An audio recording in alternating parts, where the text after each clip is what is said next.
Back at Gateway International Raceway, the cars have fired. They've rolled off pit lane, and they're heading around on just their final pace laps. As you see the grid scroll across the top of the screen, see your favorite, see where he's starting. And guys, even looking at the start of the grid, we know that a lot of these guys are going to be on-board cameras for us tonight. Justin Allgaier and the Verizon Wireless on board. Brad Coleman, our in-race reporter, the Safeway Driving School on-board camera. The number 22, Brad Keselowski, will have our Dodge on board. Kenny Wallace, the Nationwide Insurance camera. Jimmy John's camera on Kevin Harvick's car.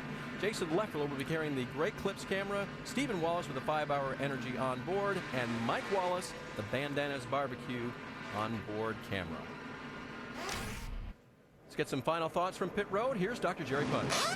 Well, Dave, in a sport where momentum and confidence are huge, rookie Brian Scott has a whole lot of both. You know, last week Brian finished a career best third at Chicagoland, and tonight the former sprint car ace has a car and a crew that believes it is their turn to roll a rookie into victory lane. Mike? Well, Doc, one young driver who faces a little bit of adversity tonight is Michael Annett. He had a little bit of an incident in the second practice, scraped the wall and hurt an otherwise very good car. Still confidence relatively high. I asked him why he was so excited about this race despite the scarred race car. He said, well, last year, remember, we started in the back of the field and charged our way all the way to the front to score a 7th place finish. Annett feels like they can do the same thing tonight, but they do have quite a bit of work to do, but 200 laps to get it done. Shannon?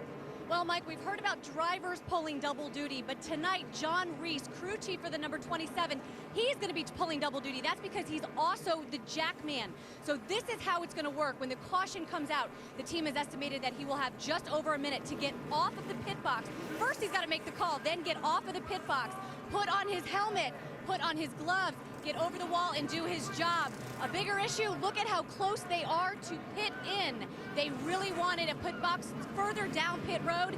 This was all they could get. A very busy night for John Reese tonight. How about that, Rusty? You ever have a crew member going over the wall and sitting on top of the box? Well, every now and then, you know, the crew chief, he just gets tired of trying to tell the guys what to do. He just jumps off and does it himself. So I've seen in the past, that's not the way they do it of late, though. Look at our race analysis before we get going here, guys. We know that there's 43 cars in the field. Standard operating procedure for NASCAR. 250 miles, 45-mile-per-hour pit speed, and the pit window. And we got to think about that. 70 to 75 laps, but we have had trouble calculating fuel mileage here in the past, Ricky. Why? Well, it's not easy because you have such a drop in RPM through the middle of the corners because of the high braking, particularly turns 1 and 2. And if a driver really does a good job down there, you gain more RPM on the backstretch, you burn more fuel, and it messes everybody up on pit road. And you remember last year, Kevin Harvick leading this race runs out of fuel, so it even happens to the best of us. And were you ever able to tell your crew chief how you were doing on fuel consumption during the run? And many times, yes. And if my car's tight, if I'm pushing in front of it, that means I'm burning a lot more fuel. If the car's a little free, I'm burning less fuel. So you got to tell them that so they can calculate that in. Jerry Baxter, crew chief of the pole sitter, watching the field come through turn number 3. This is the 14th time the Nationwide Series has raced here at Gateway. In 13 races, only one has been won from the pole. That was Martin Truex back in 2004. But the last 6, the winners have all been from the top 3. That bodes well for Bain, Braun, and Brad. Let's see how they can do coming out of turn 4. Beautiful night here at Gateway International Raceway, and we are green at Gateway. Green flag, green flag.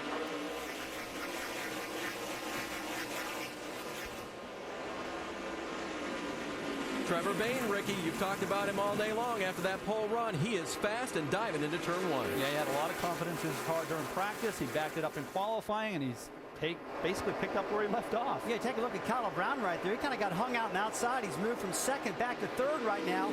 Keselowski jumps there, and here comes Brendan Gaughan on the outside. There's that points leader going to the outside. Gaughan going to the outside. We didn't say earlier we thought maybe there wasn't a high line next to the wall. Well, if there's a high line of any kind, Brendan will look for it. He now works on Paul Menard. This will be a big test for Trevor Bain. If Keselowski catches him, the wise thing to do for a young driver is to just give him the spot. You've got a lot to learn following somebody like Keselowski. Well, Ricky, that's a good point. They were early in the race, only 2 laps into 200.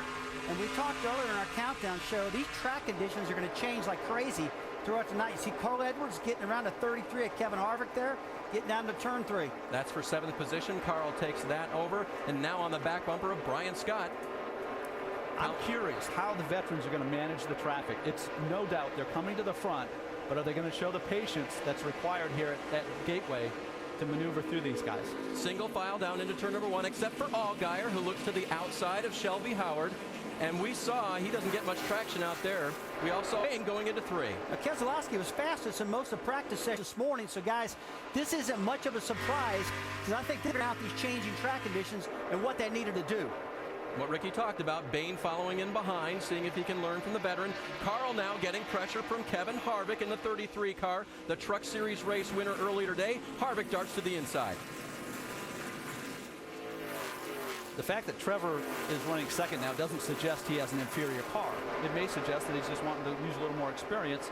Look at these guys. You got quite a mix here, quite a disparity in experience, inexperience. They all have talent. Guys, I'm looking at Colin Brown. He doesn't look. Well, I think the key thing we need right where they're at, because people really still trying to figure out what their car is doing and what's going to happen. But the guy right there, Harvick, he won the truck race this afternoon. He's got a good feel what's going to happen with this racetrack. Folks, that is 160 laps of track time on race day that Harvick got earlier today, in addition to the trophy that he got in victory lane. Shelby Howard still getting pressure from Justin Allgaier now through turns 3 and 4, and Reed Sorensen battling Matt DiBenedetto on the inside.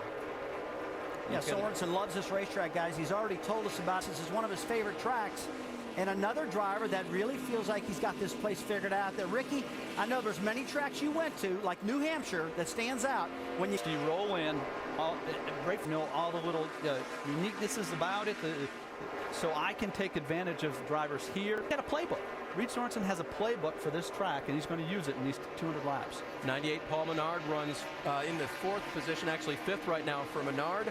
Right behind him, Harvick, and then this battle between Scott and Edwards for 7th position. I tell you, the number 11 car of Brian Scott, really a good guy to watch. I mean, we watched him last week at Chicago, finished 3rd. This guy looking to the inside now, battling down to the inside as well, and go in the middle of the corner. Now, Stephen did a good to the turn, which is what you do when you're a short track racer. Approach it like a short track. Brian Scott holds down that 8th position. It will now be taken by Stephen Wallace. Wallace to 8th, Scott back to 9th.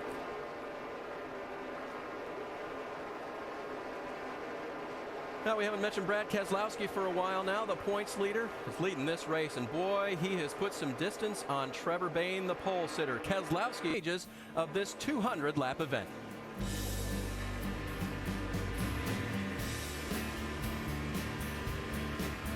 Give the command with the crowd's help to start engines here tonight. You want a little bit more? Well, Verizon Wireless customers can text CHAMPION to 43776 for exclusive champion chats, content from our NASCAR Now roundtable experts, and who knows, maybe we'll get Justin on the line as well at some point. Justin right now running in the 10th position, started 16th, so he's moved up a couple of spots, guys, and seems like his car is handling pretty well at this point, but up front it has been all bad Brad all the time. Keselowski, after he got by the pole sitter Trevor Bayne, he's just lengthened his lead. And guys, we're at a point now in the race where the drivers can give some great feedback to their crew chief because the air pressures have built up, Rusty. The car's doing now what it's going to do for the next 30, 40, 50 laps. You don't want to give too much feedback early on low air pressure or late with worn out tires. This setup here, this period of the cycle, is what will win you the race. Oh, there's a lot of guys out there racing right now have been waiting for lap 15 or 20 or something like that, just like you said, Ricky, to know where their car is at. Now, one thing I think they also need to be aware of, that this thing is going to change again. It'll change throughout the night, the way the track conditions change, because right now here in St. Louis, the sun's really starting to set, lights are starting to come on, things are getting cooler. Shelby Howard in the 14th position right now, getting pressure from Matt DiBenedetto in the 20 car, the Joe Gibbs Racing car that has been so successfully campaigned this year by Joey Logano and Denny Hamlin. It's a good battle, guys. It's still side by side going into 3. Bunch of young drivers in here. You look just a little bit behind. You see Ryan Truex, Ricky Stenhouse in the 6 car. I mean, these guys are all fighting. Well, take a look at Shelby Howard in the number 70 car. Now, this is a Kevin Harvick car. We talked about it. A Richard Childress engine, a Kevin Harvick car. And I started to say, boy, the body, the way that car's shaped, just looks like Harvick's car. Now I understand why. They just told us about that. And speaking of Harvick, he's working outside on Colin Brown right now. These are still the cars that you can be a little bit creative with, right, Rusty, in order to get them through the air the way that you want to. Well, we won't see that next year, Ricky, with the new car. The tolerances are much tighter. These guys can get away with a little bit more here. Let's get more on Kevin Harvick from Shannon. Kevin Harvick really moving through the field. Started 10th. He is now up to 3rd, you guys. We talked about the benefit of running the truck race. Huge benefit for this number 33 car. Actually, they started this weekend with the same setup that they had in the truck car. Kevin just came over the radio and told Ernie Cope, coincidentally his crew chief from the Cup race, that I want air pressure just like we did on the truck. So definitely things crossing over. Yeah, great experience all afternoon running out here, but Ernie out in the hot sun. That was the only downside of this whole thing on his 41st birthday. He got that present sitting under the hot sun. Dave, you mentioned the hot sun. I was concerned, and still am concerned, which teams or cars may have over-adjusted because of the loose conditions during qualifying. You know, maybe spooked themselves and said, I got to tighten this car up. And, of course, as the track cools, they get grip. But there'll be some big adjustments when they come down pit road. That's a good point, Ricky. I mean, you know, how much to adjust your car from extreme heat, a truck race, all these variables that got thrown on these guys today that they normally don't get accustomed to. Oh, big disappointment for Alex Kennedy. He'd been running well. He'd been actually made up a lot of positions since the start of the race. He's got a right front tire down. This is his first start here at Gateway. Let's watch what happens. Ricky, got out of shape in 3 and 4. Yeah, the tire obviously had already failed, and that was a great save under those circumstances. Again, Alex, this is his, he was supposed to only race road courses this year, but the folks from his area in New Mexico, where he raced as a youngster, they got together and decided to, you know, put up some more cash for him to get this right at Gateway as well. Yeah, here comes the leader. He's going a lap down, but boy, you see how slow he's going? He's doing that on purpose. You heard his crew chief say, go slow, because these tires start unraveling, and they'll tear the quarter panel of the car clear off. They'll demolish it and put you right out of the race. Completely. No coming back from that. Brad Keselowski continuing to dominate here at Gateway.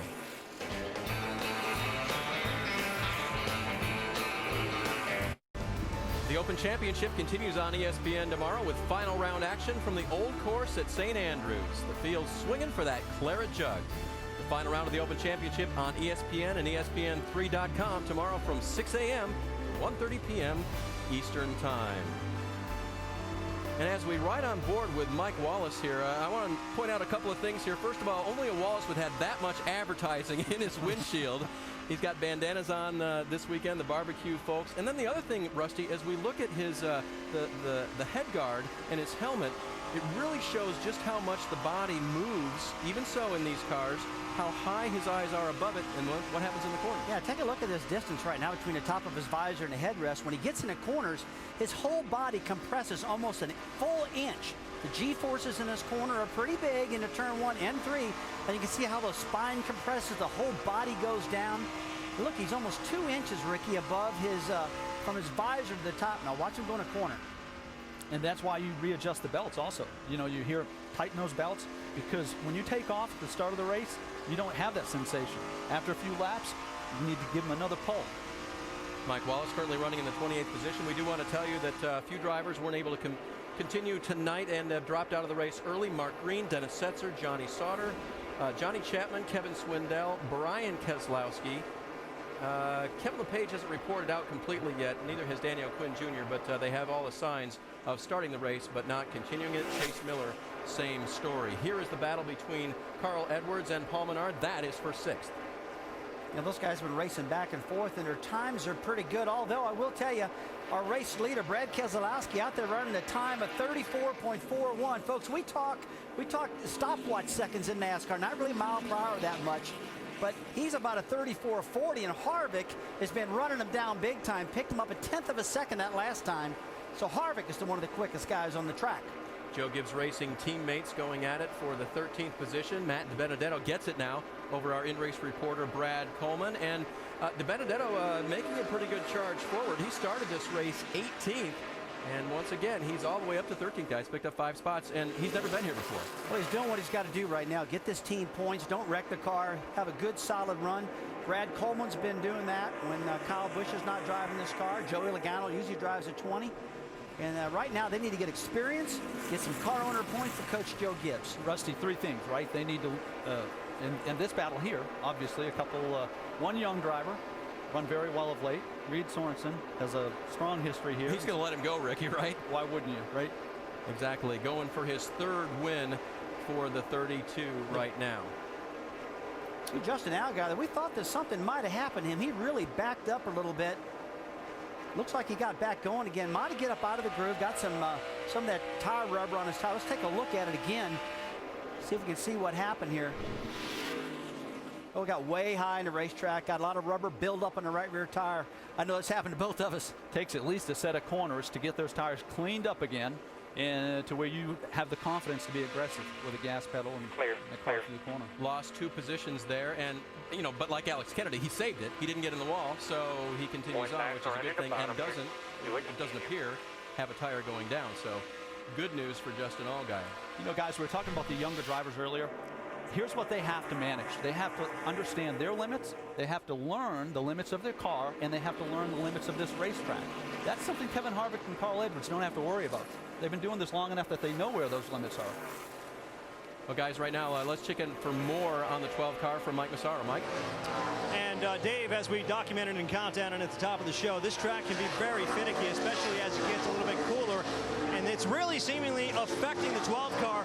Justin Allgaier radioing in not too long ago saying the car is progressively getting tighter and tighter, and that's absolutely not what he wants in this race car right now. Well, guys, we talked at the beginning about wouldn't it be nice to have that maybe a caution to check things after about 20 laps or so. Well, we're 32 laps into this, halfway through a fuel run, and we have stayed green, no cautions yet. So they're dealing with what they got. Yeah, to me, that's pretty surprising, too. Usually we get a caution early in these races to when the cars aren't handling well.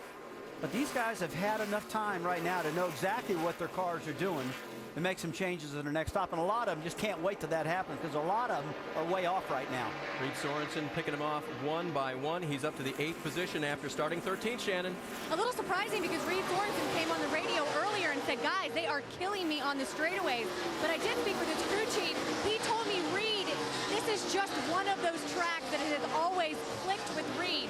He really beats him in turn 1 and 2. Of course, he's looking for his 3rd win here at this track. They did tell me anything less than a win would be a disappointment for this team. And I don't worry about Reed. Last week he had that vibration, the rotor. He finished 8th. I think he'll be fine. And if you give up 50 feet in the middle of the corner, you lose a lot of horsepower down the straightaway.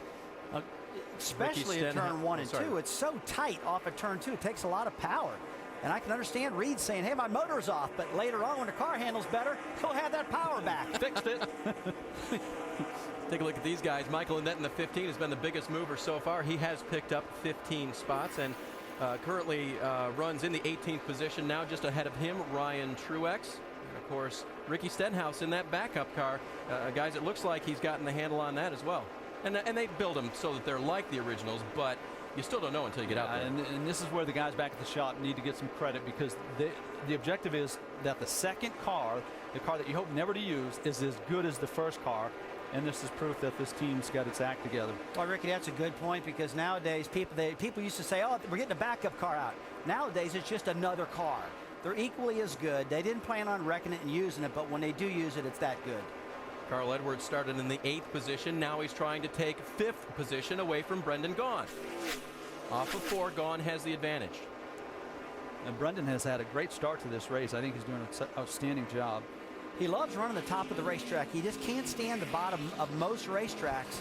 And I will promise you, when this track starts rubbering up and the groove gets higher and higher, you'll see him up there. Whoa, and that's, wow, he and lost that's that. What happens when you're too high, too early into the run. Oh, Brendan Gaughan losing that position, but he saves it. Another save here at Gateway tonight. Carl takes it over. There's Brad Kay. He's the leader.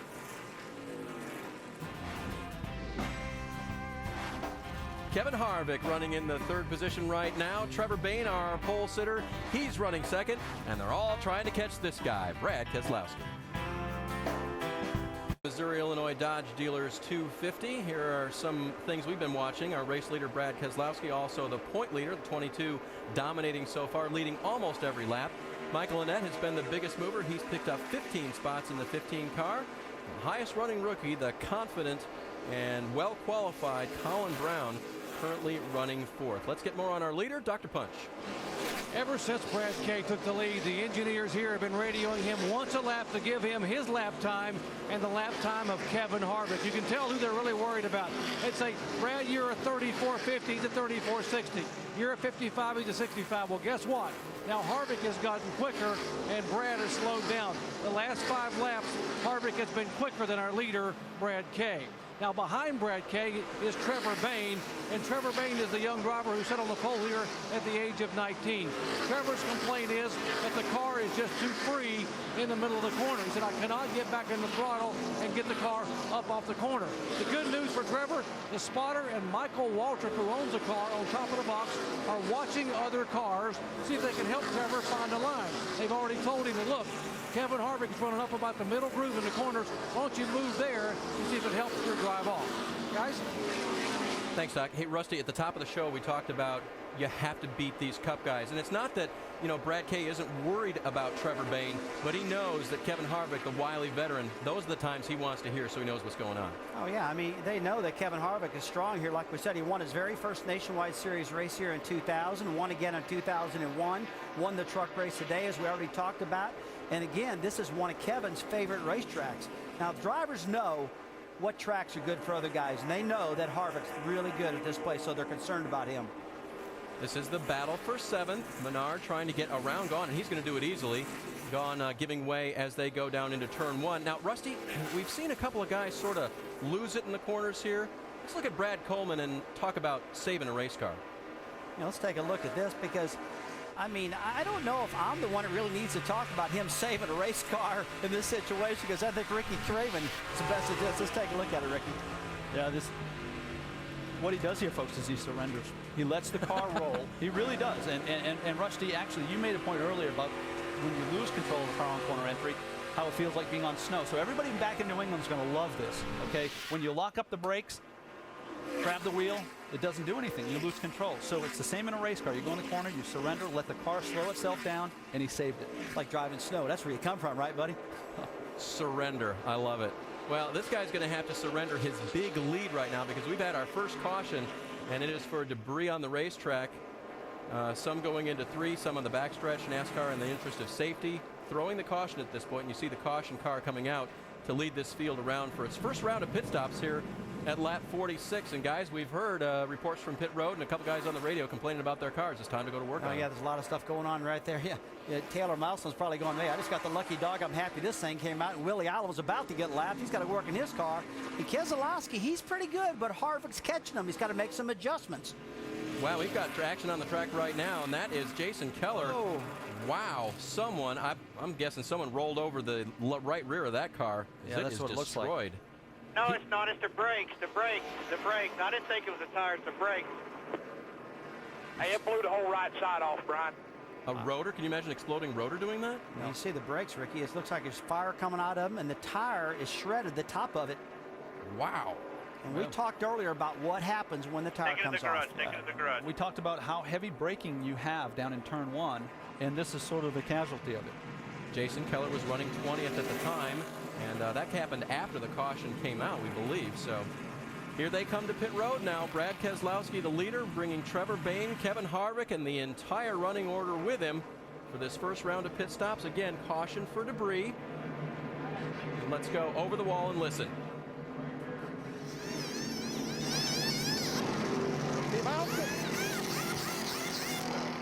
Not too good a right side. We'll try it over here.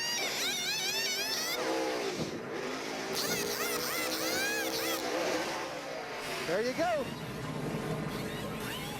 And Colin Brown wants to be tightened up. They're going to make a track bar adjustment. They're also going to make an air pressure adjustment to the 16.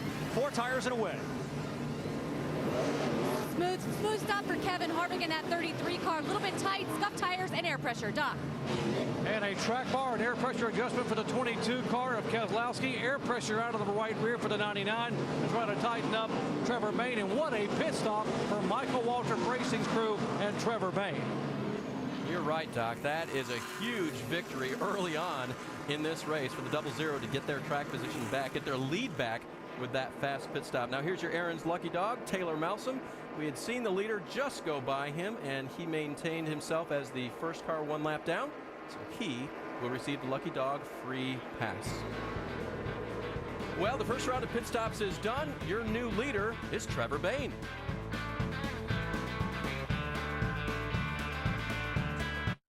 Pit crew's working hard here at Gateway. They have gone through their first round of pit stops, checking the tire wear on those tires.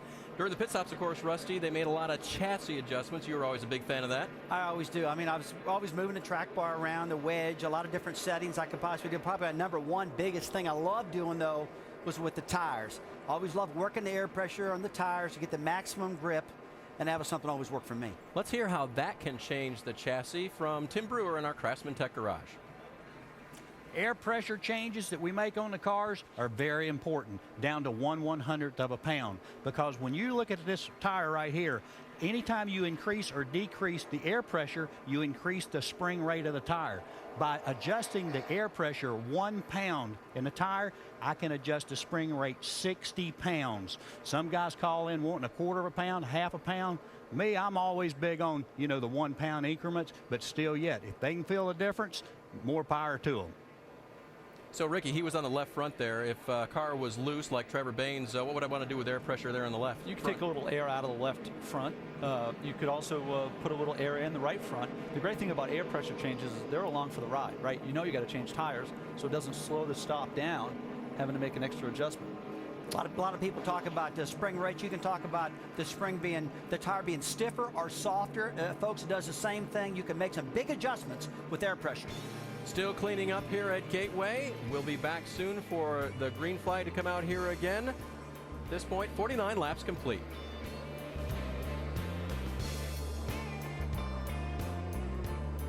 Trevor Bain, the race leader, has chosen the inside line. Brad Keselowski to his outside, and that is a side-by-side battle coming through two. If Brad can maintain that outside, squeeze him down, he'll have an RPM gain advantage down the backstretch. Just like that? Just like that. And he needs to do it, obviously, one more time. But that's part of the trick here, isn't it, Rusty? To keep the inside car bogged down. Yeah, but you don't want to bog them down too much, Ricky, because if you get too tight to them, it'll cause them to get loose. That's right. And slide up into them, and you spin out. And this is pretty smart what Bain did, give him a little room right there. Whatever the science was there, Brad make it work to perfection. 3 wide now going into turn 1. This is going to be dicey. Scott on the inside nearly clips Wallace in the middle. Menard on the outside. He gets back too wide. Okay, don't make a habit of that. And boy, these double file restarts are tough at this racetrack and anywhere because you got to get your air pressures up. You got to get away and kind of get settled in right now. Yeah.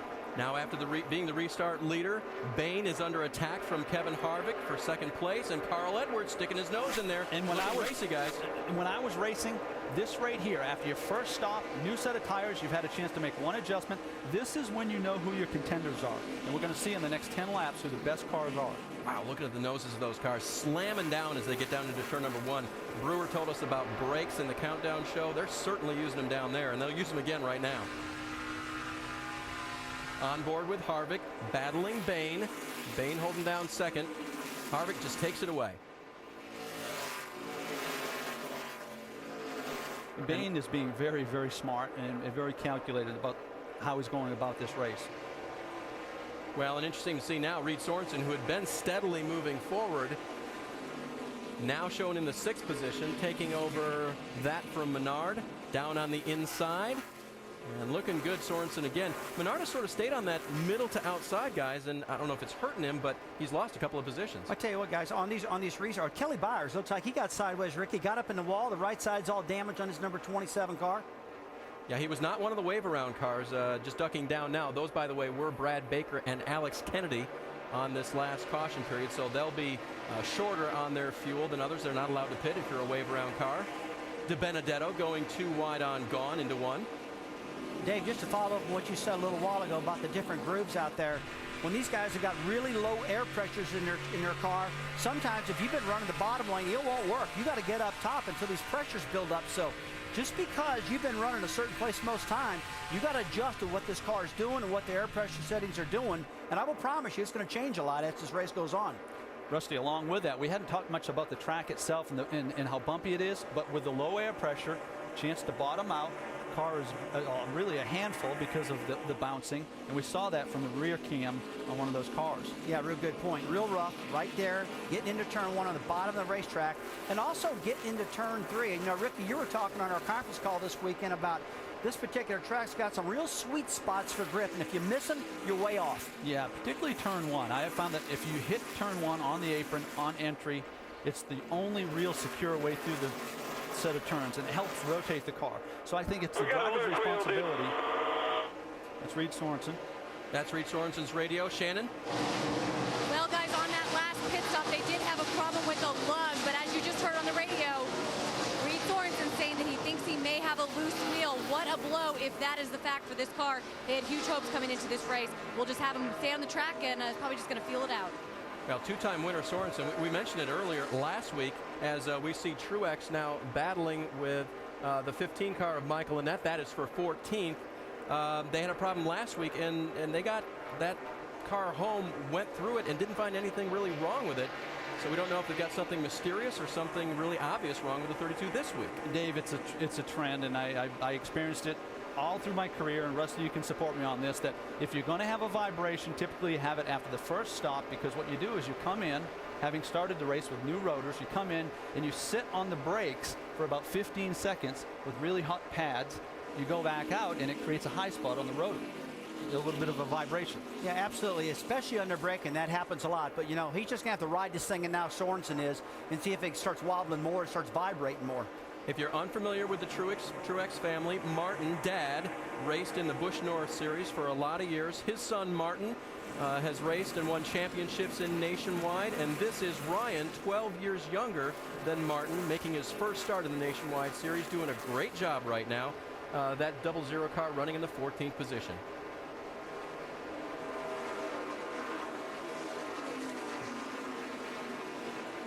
Take a look at Michael Annett. He had a problem earlier. Let's see how he works this thing out. He gets really loose. Oh, up into the wall.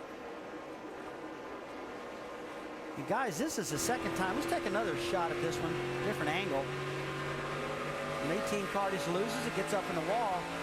And now, guys, the problem we got right here is that this is the second time this happened. Mike, you know, that car's not going to take much more of that. No, I wouldn't think it would. And, you know, I spoke with Michael after he hit the wall in practice this afternoon. He said it reminded him of Texas a little bit. He said, you think you've got a lot of room there, and then it just disappears, and the wall sucks you into it.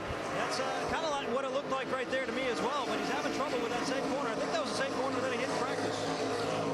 He described that perfectly. As a driver, you try to pick the gas up a little earlier every time coming through the middle of 1 and 2.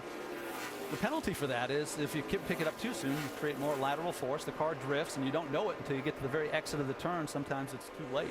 You kind of driving along and thinking, I think it's going to fix itself. There must be a loose lug nut here because he's finally stopped. They're not going to take a chance, are they? No, well, no. And again, last week they just had something very mysterious. It wasn't something that they could diagnose during the race.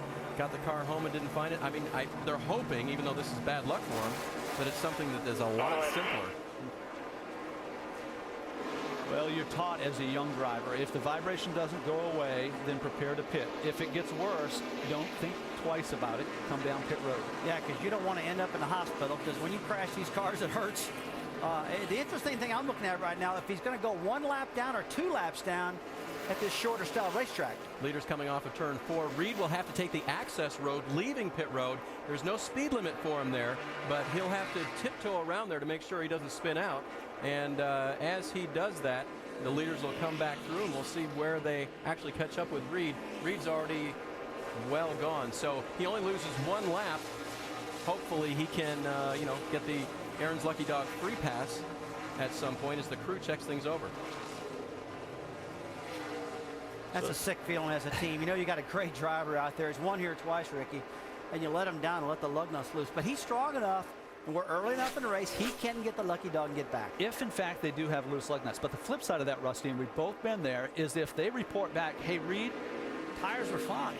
And that's happened. It happens to every driver at some point in their career where, you know, it's sort of a phantom vibration, and the tire wasn't flat or the lugs weren't loose. And that's a good point. As a driver, you don't want to hear that, do you? No, you don't. That's an awful feeling.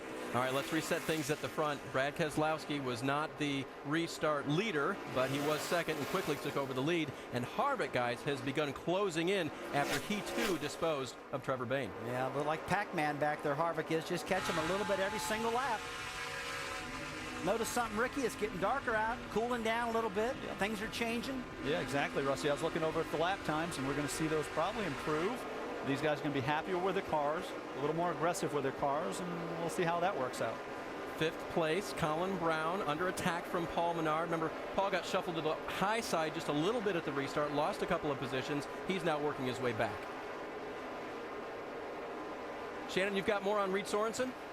Yeah, guys, it was a left rear that they had the lug nut problem on pit road, but it was actually the right front that they had the lug problem on the racetrack. You guys can see these lugs right here are worn out.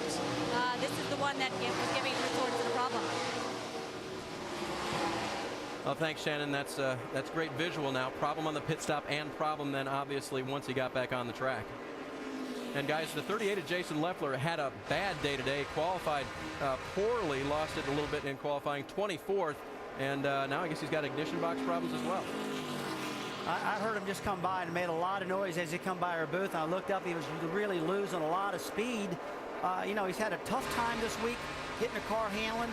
And Ricky, I would think that they're really hoping maybe a spark plug wire fell off this thing, something that can fix during a pit stop, because this isn't an ignition, because I'm hearing too much noise out of the motor.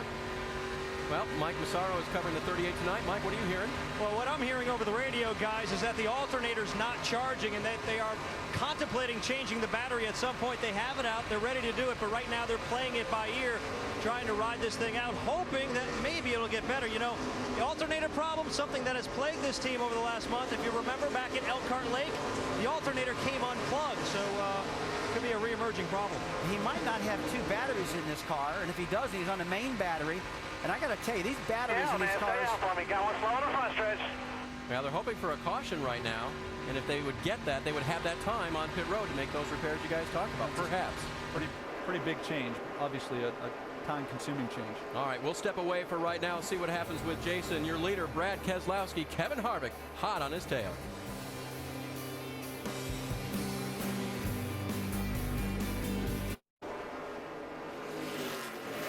Back at the Missouri Illinois Dodge Dealers 250. And if you're not seeing everything you need right now, actually pull your laptop up and go to NASCAR.com for all the latest NASCAR information. Now, Brad Keselowski has a comfortable lead right now over Kevin Harvick, putting a lap on Eric McClure in the 24 right there.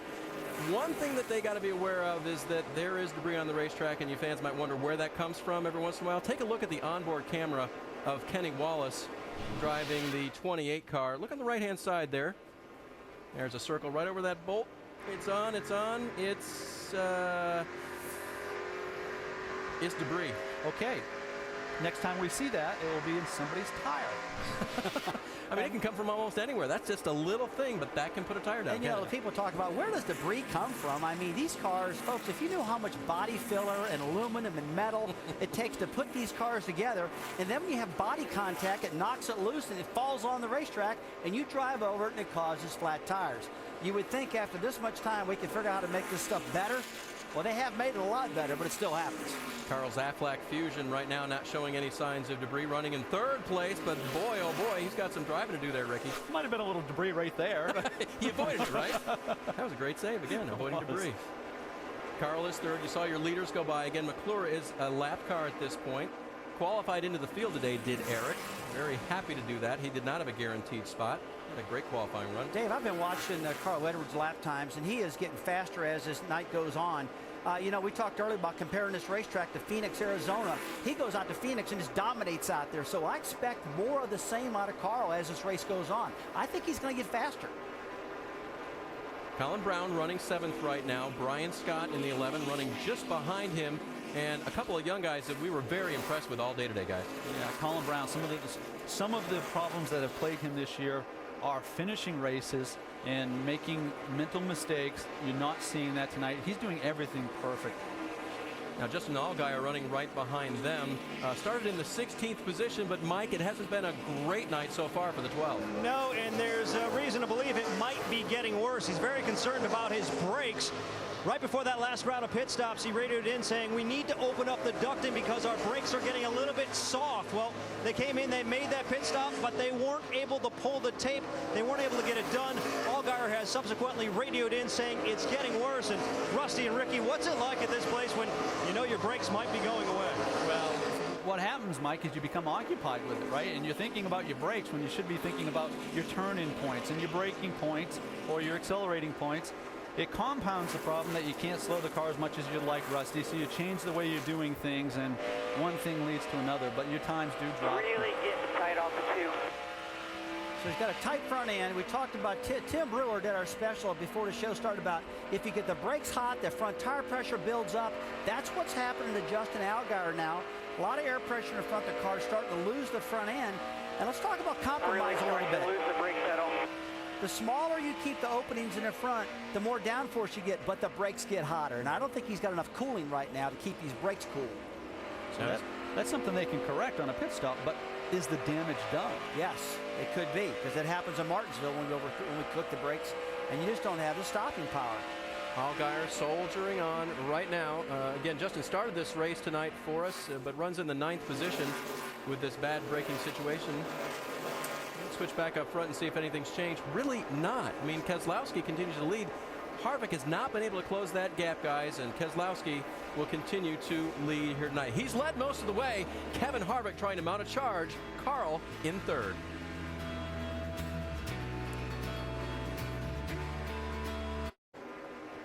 Brad Keselowski continues to lead after 84 of 200 laps. We will tell you that Harvick has not been able to make up any ground, and unfortunately Jason Leffler has made a trip to pit road. And part of the reason for that is NASCAR tells the teams that you have to maintain a minimum speed on the track if you're having issues. And that was a 38.53. We were told this morning Jason was running in the 38.70s, and they knew that continuing problem, if he didn't come in soon and fix it, he was going to go below minimum speed. Oh, yeah, he just had to come in and get the thing fixed. And I'm not a quitter. I don't give up on nothing. But right now, Jason Leffler's 4 laps down and still sitting on pit road. I'm afraid he's got a tough day ahead of him. Rusty, our over-the-wall reporter Todd Foster was down there.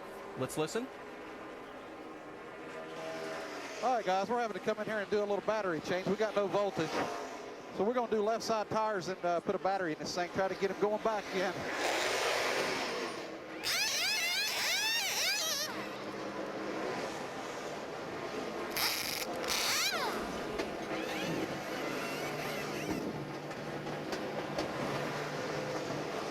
Back there they have to get into, right, Rusty? And a lot of work. Swap that back out. Exactly. They got to unbolt all that, slide the battery out. They got quick disconnect electrical hookups. Once they get that battery out, they'll plug it back in. And it's hot, and you're in a hurry, and you got gloves on. I mean, it's not easy. Oh, it's not easy. It's not easy at all, and it's a real mess when you got to do this. This is not easy. Do these guys practice this? If they don't, they need to, because they've been failing a lot of batteries lately. I'll tell you that. A lot of guys are losing these batteries. These things are so small, the batteries are, that they almost completely rely on the alternator to keep the car going. In my mind, all these teams need to put bigger batteries in these cars. So if they had a problem, it'd go longer. We appreciate Todd Foster carrying our cameras tonight and giving us that great look at a battery change on Jason Leffler's car. The idea being now that everything will fire up right and he'll be able to get back out at top speed, and he gets this one chance to make that repair, or NASCAR will ask him to park it for the night. He's back on the track right now, Leffler, but he's 5 laps down. You see Kevin Harvick now. He's run back Keselowski just a little bit, but I know the fans get tired of talking about it. But Ricky, this clean air thing, man, the closer you get, you start losing that downforce. You can't pass the guy. That's what's happening to Harvick. He's at that point, isn't he, Rusty, where a perfectly balanced car will allow you to catch the leader, like he did, to a certain point, and then it stalls. What's it feel like? Well, again, a perfectly balanced car means you got the same grip in the front as the rear. When you get to this point, you lose the grip in the front and you start to slide up the track. And if we watch Kevin Harvick, he does lose a little more in 1 and 2, runs a little higher line. Brad Keselowski dialed up his crew. He wanted some information on how Harvick was or was not running him down. So I can see what he was doing into 3. I'll just by weak spot. 3 to the center. You pull him all the way down the back, off the corner. I mean, it's right in that little area where the billboard's at. He just gets in deeper than you. But then from around the corner and off, you pull everything back.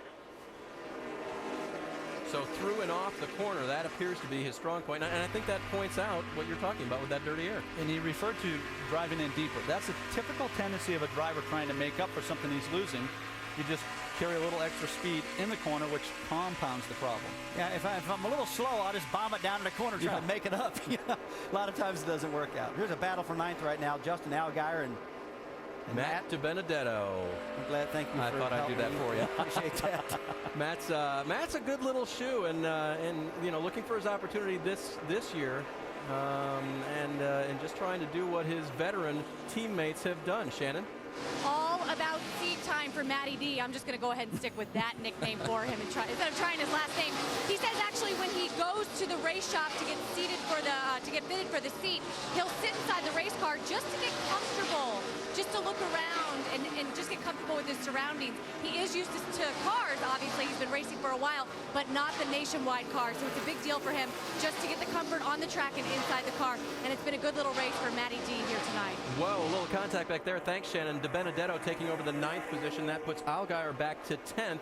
And in 11th is that 62 of Brendan Gaughan, the 32 of Reed Sorensen. He is still a lap down, but he is in the Lucky Dog free pass position. So if the caution would come out, he'd be right there ready to get his lap back. And guys, that 00 car again, the 18-year-old Truex.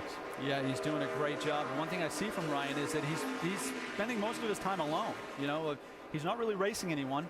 He's got his sights set on the finish. And you know what he's trying to do? He's trying to best his brother. Brothers one-up each other ever, Rusty? They try to. They want to have the front seat when it comes to Thanksgiving. They want to do the most talking. Well, Martin, in his first start in the Nationwide Series, that was at Dover in September of 2001, finished 38 and crashed out. Now, it's early, but right now he's got the upper hand on his brother. Mike? Well, you talk about his brother, you ask him, does he feel the pressure? And he's very honest. He says, absolutely, I feel the pressure, Dave. He knows what his brother's accomplished in this series and in NASCAR in general. But he said he got some great advice from Martin this week. Martin told him, guess what? Just finish the race. And that seems like that's the approach tonight. Not necessarily being aggressive or conservative, but not being overly aggressive to the point where he's endangering that race car either. And how hard is that when you're 18 and you're in a NASCAR race? Listen, it's the hardest thing in the world to teach a young driver. They want to go. They want it all right now. It's something you have to acquire at a place like Darlington. What do? We race the track all night long. Even as veterans, he's doing it. He's doing it tonight perfect. He's focused on racing the track and not racing the competitors. I don't know about that. You raced Kurt Busch pretty hard that last lap at Darlington when you said that. But I saw you guys wrecking and sliding. You won the thing. You didn't race no track then. But if there were another lap, the third place guy would have won. Okay. Here's our third place guy tonight, Carl Edwards. And in relation to our leader right now, he's got a little bit of ground to make up. Carl does. Again, he's trying to chase down the 22 of Keselowski for the championship. But he's got to make up some ground on the track first. Here's Carl's position and find out where Brad is. Way up there. That's actually not too far. We'll watch Carl's progress. He'll have to get through Harvick before he can get to our leader, Brad Keselowski.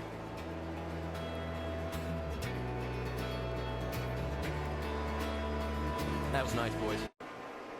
Back at the Illinois, Missouri Dodge Dealers 250.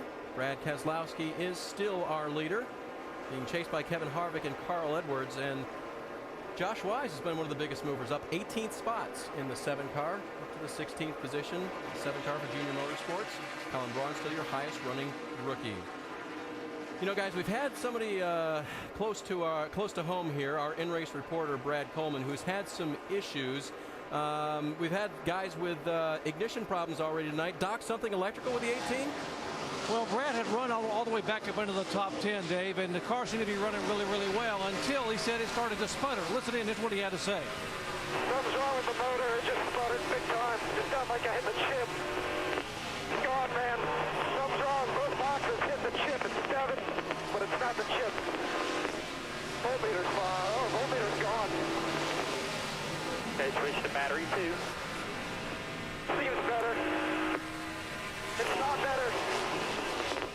Voltage light is on. It's at 10 volts. And I just feel down on power. It has no top end. Okay, turn all your fans off. And make sure you shut your AC unit off. That thing might be shorting out here on you. Well, that was the issue when he started fading back in the field all the way to 15th position. They went to the backup ignition, didn't do a lot. You heard a moment ago they were trying to go to a different battery, and Brad was trying to turn the clicks to get it to the backup battery. When he finally got enough clicks turned over to switch batteries, the power came back, and now Brad Coleman has driven the car back under full power to 12th position. So if there's a problem with the alternator, it's a matter of time, right? And if it's going to show up, you're diagnosing this problem, it's going to show up on top RPM, the very highest RPM. That's where it will start to fail and get progressively worse. So it'll start to skip getting in the corner like a rev limiter would act, and then it'll work its way all the way back to the beginning of the corner. or the beginning of the exit. Brad Coleman runs in 12th position right now. Let's get you caught up to speed on our top 10. Dr. Punch. And Brad Keselowski, our leader here, also the points leader for the NASCAR Nationwide Series. He's had a very good race car. The car has been a little bit free in 3 and 4, but been good down in 1 and 2. But now even that is going away. So the car will just not hold the bottom of the racetrack in turns 1 and 2. They're planning their next pit stop in about 15 laps. Shannon. Doc, the first half of this race has been very strong for Kevin Harvick in that number 33 car. He says the car started off very similar to how his truck raced earlier today, and we all know the end of that story. Kevin Harvick won. Right now, he is saying on the radio that the car is starting to get tight, and he says he cannot hold it straight coming out of 3 and 4. So expect some changes for that 33 when they come down pit road next time. Now, Carl Edwards in the 60 car hunting him down on the racetrack says the key to this race is patience, and if anyone knows how to get it done here, it's Carl Edwards. He has 2 wins at this racetrack. Crew chief Drew Lichtensterfer says he just adapts to this place.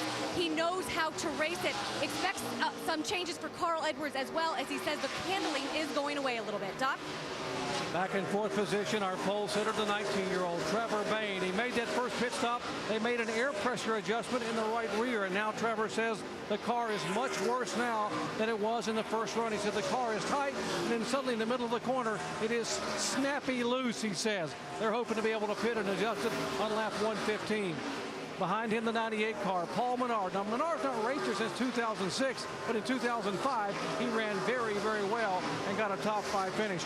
Paul says the car now getting very loose and starting to really chatter that right rear tire. Shannon. Doc, Stephen Wallace started this race 9th. He's currently running 6th. He also ran in the truck race earlier today. He had a 17th place finish in that race. So it's been a very long day for Stephen Wallace. He says right now the 66 car is sliding the nose, and they will make some chassis adjustments on the next pit stop. Mike? Shannon, as the night has progressed, Colin Brown has asked his team to help him put a little bit more wheel into it. Instead, though, the car has gotten tighter and tighter as the race has progressed. So much to the point he radioed in recently saying, I can barely touch the wheel in the corner. This is not handling to his liking whatsoever. Doc? Ryan Scott back in 8th position. He's coming off his career best finish a week ago at Chicagoland of 3rd. He says a racetrack like this doesn't bother him too much because he grew up driving a dirt sprint car. He understands that cars can slip and slide, and he can handle it. They made an air pressure adjustment on the first pit stop. He said the car's been pretty neutral now, pretty happy with the car. They'd like to get it snugged up a little bit getting off the corner. Shannon. Matty D started this race 18th, currently running in the top 10. He said the car is also loose. They will make some chassis adjustments on the next pit stop. Matt will be in this car for the next 3 weeks. He says consistency is key, and his goal is to get into the top 10.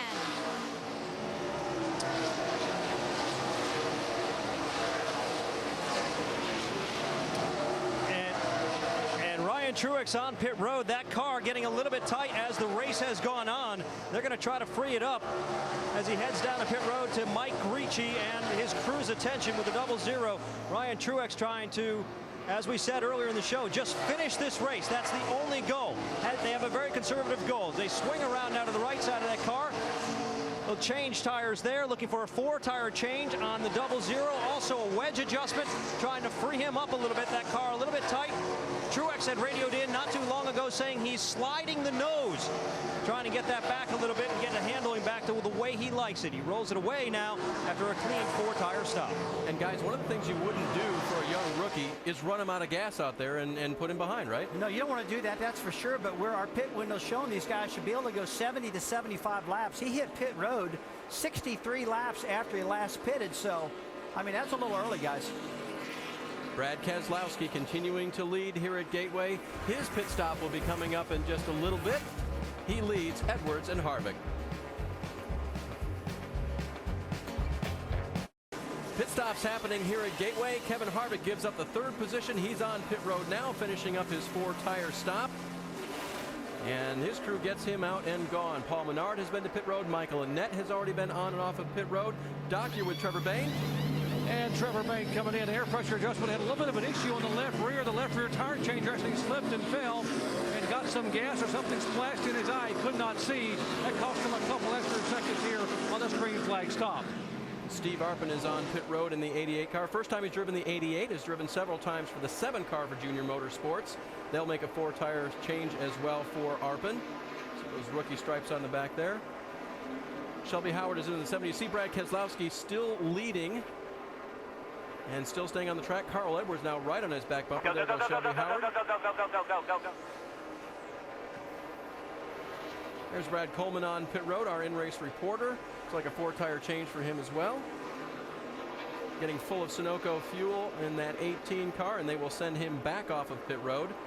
And, you know, another 70 laps from now, that takes us down toward the end of the race, Rusty, but they're not going to be able to make it from here. No, I don't think they will either. I mean, this is a little bit early at the pit. We thought these guys would go at least 120, but now we see a lot of them hit pit road. Shannon?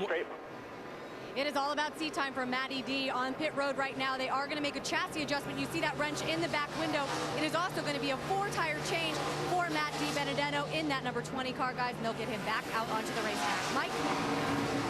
And Brendan Gaughan making his stop as well. Free in, making them tight center and exit. They're going to make a track bar adjustment and an air pressure adjustment as well. 4 tires and Sunoco race fuel on the 62. Gaughan gets gone. Stephen Wallace is in on pit road. Shannon, he's by you. Yeah, what a great run for Stephen Wallace, guys, because the track is starting to tighten up a little bit for him. So they are going to take 4 tires, and you see that adjustment in the back window already taking place on the 66. But a great run for all of the RWI cars, the 62 and the 66 out here today. Guys, I'm looking at some great fuel mileage there on the right-hand side of the screen. Mike Massaro with the 16 car. And remember, Dave, we said earlier that Colin Brown was complaining he couldn't even turn the wheel. The car was so tight. Well, they're going to try to free him up here. A 4-tire change, and they'll also make a chassis adjustment on the 16 car. Big turn on the track bar as they'll try to free him up now as they swing out to the left side of that race car trying to complete their stop. Sunoco race fuel, 2 cans of it inside the 16 car. They're down and away. Carl Edwards says, I need to lead a lap before this round of pit stops here. He charges down on the inside of the 22 of Keselowski. Can he hold it, Rusty? We talked about him being a second-half driver, and he's going to start eating in these points with Keselowski. He's done it time and time again. This car is getting faster as the night goes on, guys. And this front stretch crowd is up on their feet for the local area boy, Carl from Missouri. And I think they're going to call it pit road now. Let's go to Mike. And Ricky Stenhouse in for his stop as well. Another car that's a little bit tight. They're going to go 1 round down in the right rear on the wedge. 4-tire change on the 6 car and Sunoco race fuel. Trying to make that car just a little bit better for Ricky Stenhouse. Remember, this is a backup car. Still trying to dial it in, but otherwise pretty good. And Brad Keselowski has gone too fast on the access road. He spins off of it, and he recovers. Wow, Rusty, that was close. That was close. He did a good job holding on to it. The caution flag didn't come out, and that's good because that would have messed up everything in this sequence. And that's what happens if you get too hot on that access road. And the surprise there, that's something we might expect from a Ryan Truex, having no experience, or one of the other younger drivers. Not from Brad Keselowski. Shannon on the 60. Guys, Carl Edwards said he needs to sit back and wait for Brad Keselowski to make mistakes like that. Right now, the 60 car on pit road, it's going to be 4 tires and a wedge adjustment. Carl Edwards says the car just needs a little bit more front grip. Doc? After that near miss, Brad K touching his brakes, checking them 4 tires. They made a wedge adjustment, an air pressure adjustment. He said he was free in 3 and 4, but tight getting up off turn 2. Couldn't get back in the throttle. And boy, did he ever dodge a bullet a moment ago. Mike. And Justin Allgaier on pit road now as well, looking for 4 tires and fuel. Also, they'll make a right rear wedge adjustment to that race car. Going to try to loosen him up just a little bit. As we mentioned earlier in the show, very tight. Also, they had a bit of a brake problem. They were able to get the tape this time on the ducting. Shannon? Guys, right now, Reed Sorensen pulling into the pit box. What a day it's been for Reed Sorensen. He had that loose lug nut. Now they are working on the right side of that 32 car, and they're going to go over to the left side. It's 4 tires for Reed Sorensen. Well, through that round of pit stops, Kevin Harvick pitted a little bit sooner, and as I like to say, ran faster laps quicker with those new tires, and Carl stayed out longer. He's got the lead now.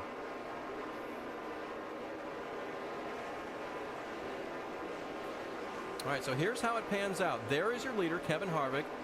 There's second place, Carl Edwards. Again, stayed out longer on those old tires, but he had a clean entry and a clean exit of pit road. Brad Keselowski, not so lucky, and if you pan back just a little bit more to find him, he falls back to third, and that's what a mistake will do for you. Let's watch what happened, guys.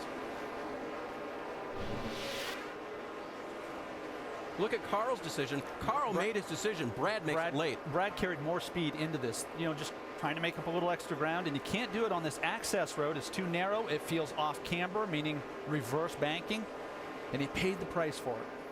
Here's another look at it. Here's Keselowski, too fast and out in the grass. And a great save as he brings it around. Never even goes all the way around. Guys, I tell you, this is 2 weeks in a row for Brad Keselowski. He had this problem in Chicago and missed his pits. That's what run him out of gas. I think it's an example of trying to do too much, Rusty. You know, just trying to do too much. He did, you know, instead of following Carl into the pits, he tried to gain some. Well, or did they call him in late? Did they make the decision late? That's what we really don't know, and force the driver's hand to make that move. Yeah, I'm not going to speculate on that. That'd be wrong to do that, but you got to believe that, you know, he's racing Carl Edwards, and Edwards put a little too much pressure on him. It's not Carl's fault, but Brad felt it. I agree. I think these guys are too good. They've raced enough together that they wouldn't have called him in on the backstretch or going into turn 3. Well, it's been a great round of green flag pit stops, except for Keselowski. One team that had a good stop and running the 6th position right now is Steve Wallace. We go over the wall with his crew. They are fired up, getting Steve on and off of pit road.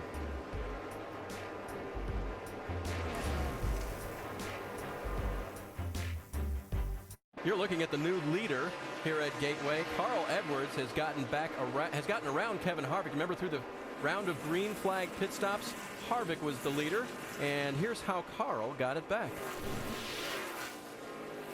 You see Carl just got his car hooked up really good right now. He gets down right to the bottom. Kevin slips up a little bit. He matched the throttle.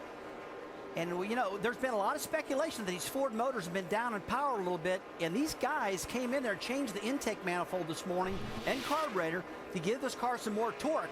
And it looks like it's really paying off for him. He made that pass up off at turn 2, where the lowest RPM is in this racetrack. Excellent point. Be smart here. Take your time. You'll get him. Excellent point. The other thing I like about that is it shows that Carl and his car are fast on the short run. Typically, these races are won on the short runs. So that may be significant. We'll watch for that later in the race. Let's take a look at what's happened so far today. This is our 5-hour energy rapid recap. You know, it started out with Colin Brown. He was on the outside of the front row. Trevor Bayne led him to the green, his second NASCAR Nationwide Series pole, but it wasn't long before Colin lost second, and that third place car, that old 22, yeah, the points leader, Brad Keselowski, got by Trevor Bayne and pretty much dominated the first half of this race. In fact, led at halfway, which is a pretty good omen, as you see him now on the right side of your screen as well, getting by Harvick for second. There was some trouble out there. Justin Allgaier had a little scoot with the wall there. Down into turn 1, Brad Coleman got up in the marbles, and as Ricky Craven would say, drove it through the snow and back to safety. And then off of turn 2, yeah, Brendan Gaughan had to check up because he got the back end swung out there just a little too much. Now, Brad Kay, even though he gets back around Harvick for second, he had a little trouble coming to pit road. Carl has made the decision, last-minute decision for Brad, gets too hot going on the access road, skirts out through the grass, and doesn't spin the car around, actually hangs onto it. And the crew makes his pit stop and sends him back out, and really, no harm, no foul with that guy. I'm going to be watching here is that errors cause other errors. In other words, this error, the tendency is for the driver to make this up as quickly as possible. He wants to redeem himself. So, Rusty, he's got to be careful. He's got plenty of time. He doesn't need to burn through the field and get the lead back. Well, that's well said, Ricky, because I'm watching his lap times. He's about 0.3 of a second faster than anybody. He is mad at himself that he's made this mistake, and he's driving his brains out right now, trying to get some redemption for his team and for himself. And he's just got to pull the reins back a little bit. Don't drive too hard and tear this thing up. He's got a good car. And now that Carl Edwards has gotten the lead, he's trying to keep Brad and everybody else behind him. Shannon? Well, you guys talked about the things that Carl Edwards has on the racetrack right now, a good engine, a fast car. Something else is patience. He said that this racetrack, you have got to have patience because you can start the race in the day, the car can just be so-so, and then as the race goes on, the car will really come to you. And that is what we've seen with this 60 car. Wasn't a winning car at the beginning of this race, but it is coming on strong right now. Well, guys, they've had 2 pit stops to work on that. Just a reminder, if you folks haven't been here, for the whole race, we had 1 caution only for debris. That was 1 pit stop. And then these green flag stops, they've only had 2 chances to work on the race cars. Yeah, this thing is flying by. This race is really going fast. These guys are running good. No mistakes, hardly. Brad Keselowski now closing, it appears, on Carl Edwards. He's catching him just a little bit every single lap, and the closer he gets to him, the less he catches him, because that doggone downforce, that air kicks into effect. And I'm watching his lap times. He was on 0.3 of a second faster. Now he's down to even. He's not catching him at all right now. Carl Edwards going into the turn 3 wide. That helped close the gap. Not the preferred way to do business, but. Well, now the teammate for Carl Edwards, the 6 of Ricky Stenhouse, he's going to give him plenty of room. Might race him a little bit down into turn 1. Clear him off of 2. And so here he's in that position that Rusty was describing, where it becomes very difficult. The work begins. What are your options as a driver? Well, to get clean air, you need to take a different line. This track doesn't offer a lot of options. Let's see if Brad does choose a little different entry or exit. All right, Jason Leffler on pit road. Let's go over the wall with Todd Foster. Got a little fire in there on the rotor. A good race. There you go. 4 tires of fuel, boys. He's had to work hard today. Changed a battery, changed 4 tires a couple of times, and now he's got fire to deal with, too. Thanks, Todd, for that great look. I want to talk about Brad Keselowski just a little bit. Jerry Punch was telling us that they made some adjustments on the brake balance front to rear, and he could have had a little bit too much rear brake balance in that car. And when he sailed that baby down pit road, that rear wheel's locked up and he lost it. That's a good point that Jerry made, that something does happen. 60 laps to go now in the race. This battle for 10th has been won by Brad Coleman. Puts Ryan Truex back. They battle around the lap car of Eric McClure. Coleman has recovered. Remember, he thought he had an electrical problem earlier, switched his ignition boxes back and forth, and is now up to full song, and doesn't appear to have reported on that problem ever since. We're also going to see from these guys if there's a little bit of urgency, because the leader is coming. Will it change their game plan? Will it change their methodology about how they've been going about this race? Because they obviously don't want to go down a lap. Well, one thing I think about is what Brad Coleman's had to do. He's had to turn those fans off to save that power with the battery. Can he afford to run hard and overheat those brakes? He might not be able to save that car as much as he wants to. Only way he can do it is just slow down a little bit. Speaking of running hard, the 22 car, he's poking that nose in there now, closing quickly on the 60 and trying to make a bid for the lead. Doc? And they've told him to go up and get the 60. Said, go ahead and go get him. We got 1 set of sticker tires left. Brad just radios back and said, yeah, but the brakes are getting very soft. He said, make sure you got the fans on. Right now, he's having to be real ginger with the brakes, but he's still going to be aggressive and try to get Carl Edwards. Rusty, you saw something from Carl Edwards there as he wiggles in turns 1 and 2. Yeah, you saw Brad get right up on his back coming off of turn 4. He stuck his hand out the window and said, come on, buddy, go ahead and pass me. You're faster than I am, and that's a smart driver when he can do something like that. They don't want to burn any more brakes up. I'll get you later when my car's better, right? That's right. Carl Edwards falls back to second. Brad Keselowski reassumes the lead, takes over where he spent most of the night out front here at Gateway.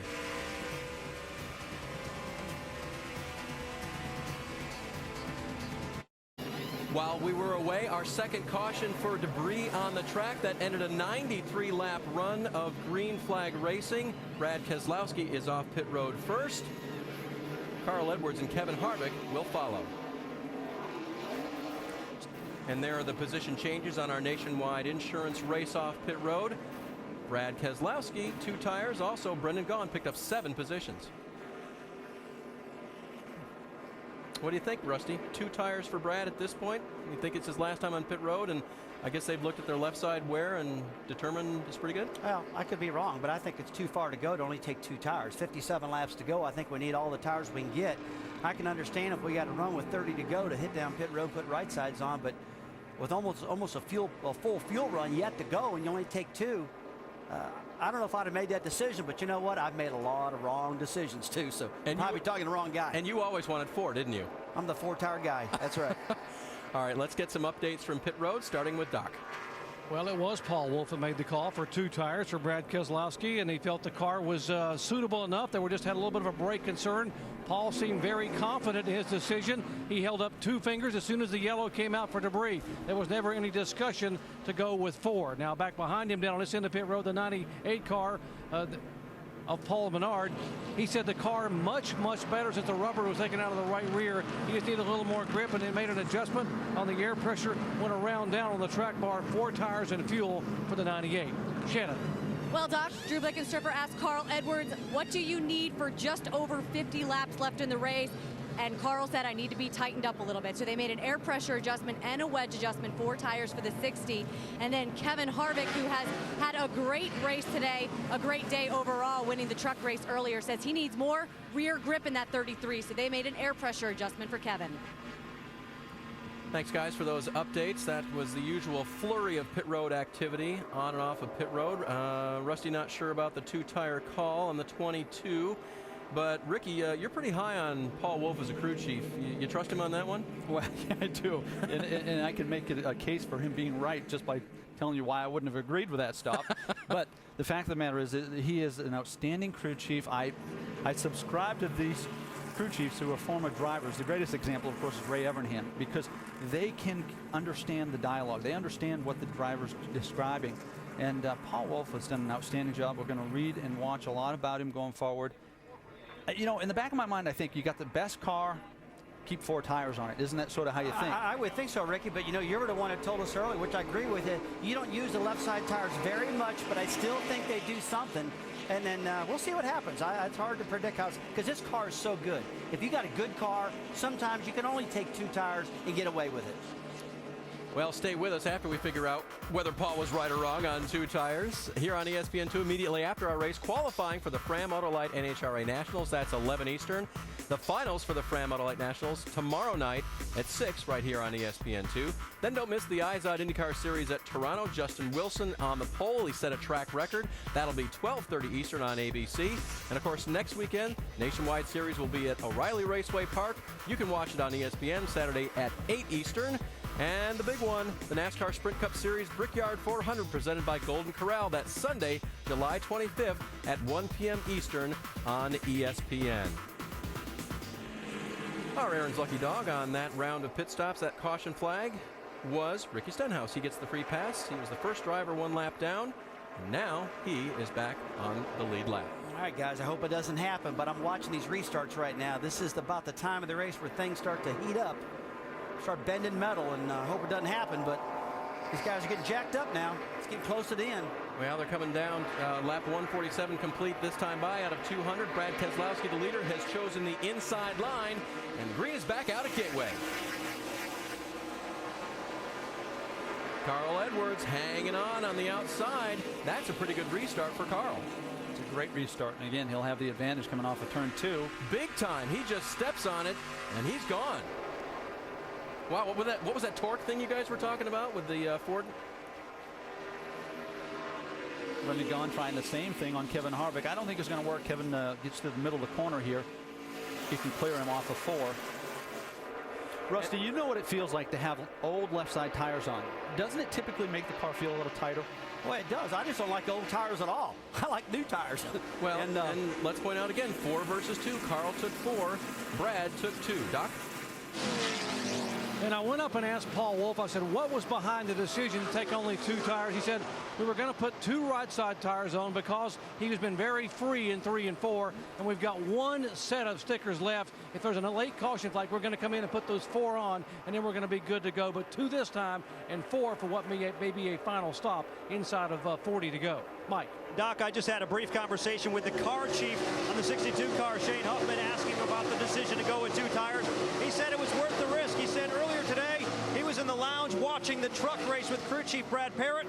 They saw Johnny Sauter take 2 with 40 laps to go. Seemed to work out pretty well for him. Sauter ended up 3rd in that race. Trouble on the racetrack, guys, right now. Looking on the backstretch, Matt DiBenedetto has banged up the back end of that car. Ryan Truex took like a defensive maneuver. I mean, he just could have been big, and it still could be big. 3 wide down the front straightaway into 1. I mean, these guys are tight right now. Green flag is still out. DiBenedetto was running in the 10th position before he tagged the wall. This is what restarts create, right? Oh, they get compacted. I mean, this is a tough one here. You see DiBenedetto, he spun a little while ago, didn't spin out totally, but tore the back of that car all up, and we're still green. Oh, and now the two teammates together. Oh. Brad Coleman and Matt DiBenedetto have gotten together in turn 3. They have taken each other out accidentally. That's turn 2, Rusty. That's where that happened. And you sort of felt like that wasn't over. Oh, Started over. Look at the damage. That hurt bad.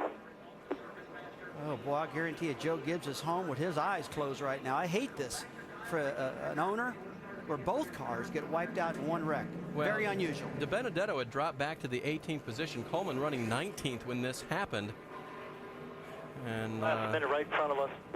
there's Matt climbing out, which is very good news. Someone talked about hurt they might have met in the race car. DiBenedetto appears to be all right as he'll take his helmet off and lean up against the car. Coleman a little slower to exit here. Deal with the disappointment of being knocked out of the race, and then later the disappointment of doing it with your teammates. All right, let's try to figure out what happened. Here is Matt, and he loses it off the corner.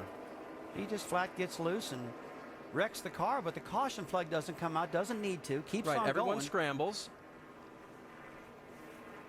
He's nowhere near his teammate at this point. Then Trevor Bain and Brendan Gaughan. That action heats up. Bang. Bang again, maybe. And that stacks him up. Rusty, that almost happened. You were talking about stacking up the front straightaway. They almost wrecked and did that. And then here are the two teammates. DiBenedetto losing it down in turn 1. And guess who the unlucky next car was? Look who's coming by. I can only guess this one. Oh, boy. That's bad luck. So, and let's go on board with Brad and see what he was seeing. I got the 20 up high. Come on, hard low. Come on low. And that last turn that Matt made was such a hard left that Brad just didn't have anywhere to go. Just an unusual set of circumstances. The cars were in the same place at that time, but the 18 car was damaged, and he lost a lot of downforce because the rear of the car was caved in. And Brad going over to make sure his teammate is all right and talk about it. And he looks a little stiff right now. It was a big hit. It was a big hit. And it was in the driver's door. You can see right there. That is just where Coleman got him. Another thing that you hate to see as a driver, right, guys?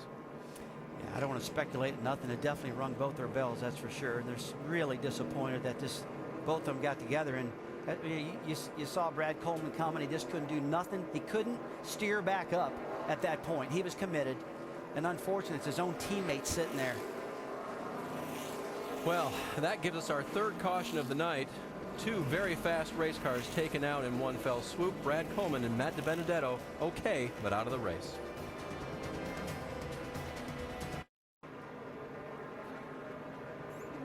Well, the Missouri Illinois Dodge Dealers 250 is under caution for the third time here at Gateway International Raceway. Be sure to check in on NASCAR.com for all the latest NASCAR information, and there'll be a lot to talk about after tonight, especially between the Joe Gibbs teammates, which really was an unfortunate circumstance. The last time the two Gibbs cars have failed to finish a nationwide race was February of 2009, Kyle Busch and Denny Hamlin at Las Vegas. All right, guys, watch this. DiBenedetto, he doesn't have any control, does he, Ricky? The car's disabled at this point. It looks like he's got a right rear flat at this point. And there's Coleman with the impact.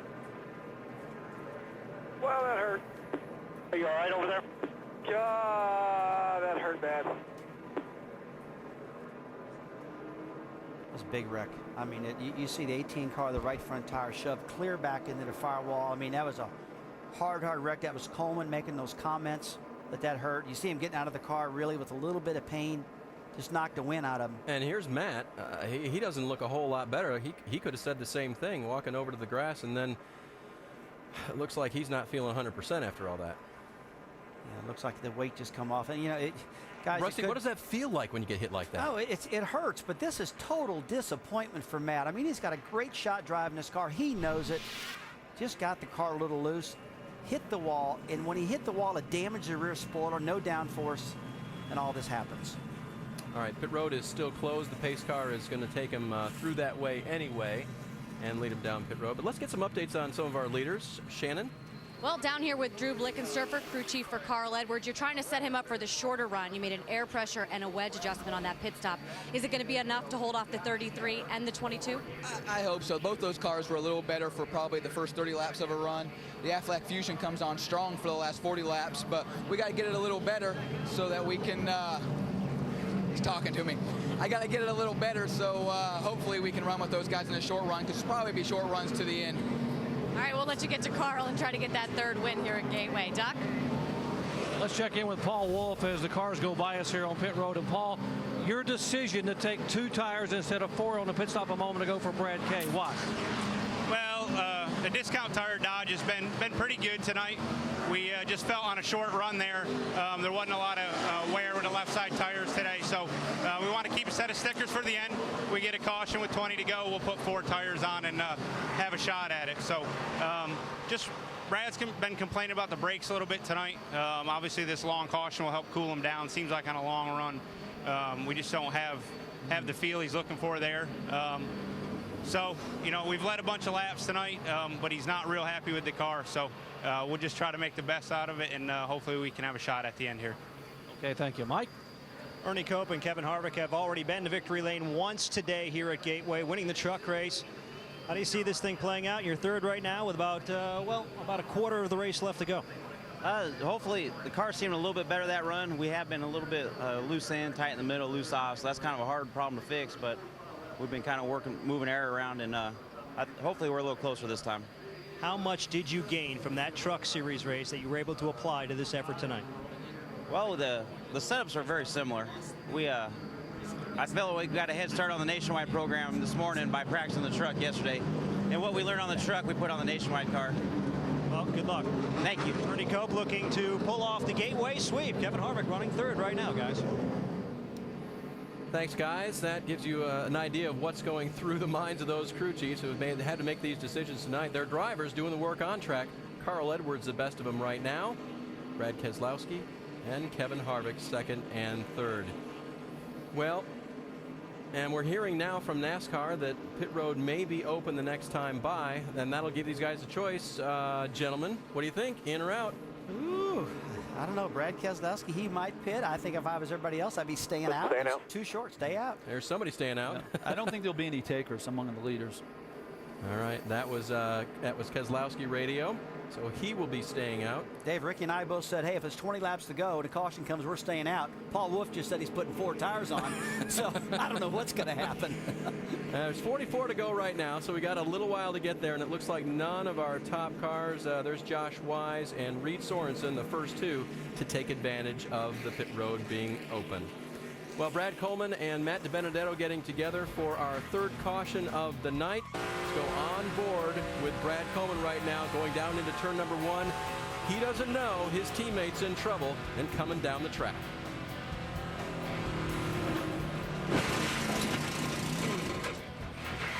The cleanup crews have done their work. We're about a lap and a half away from green here at Gateway International Raceway. Dave Burns, Rusty Wallace, and Ricky Craven up in the booth for you tonight. Shannon Spake, Dr. Punch, and Mike Massaro down on pit road.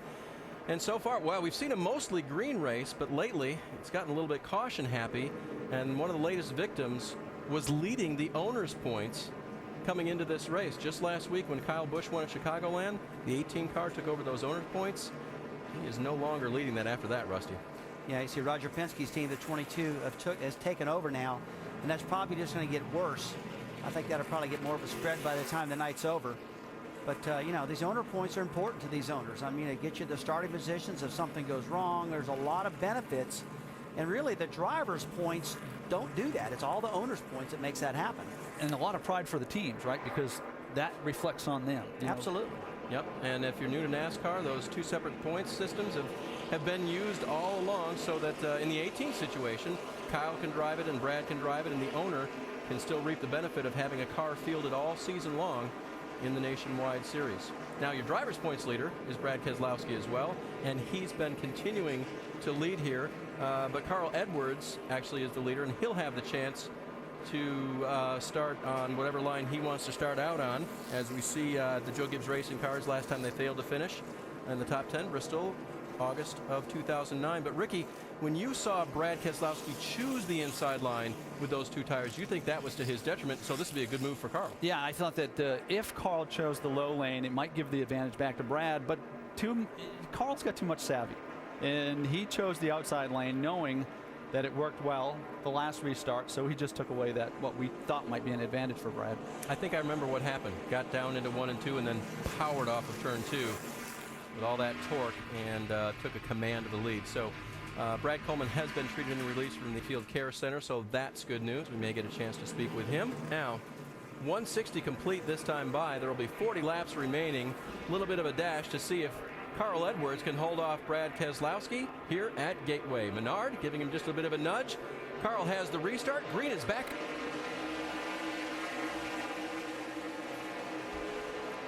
Brad's got a good run into turn 1.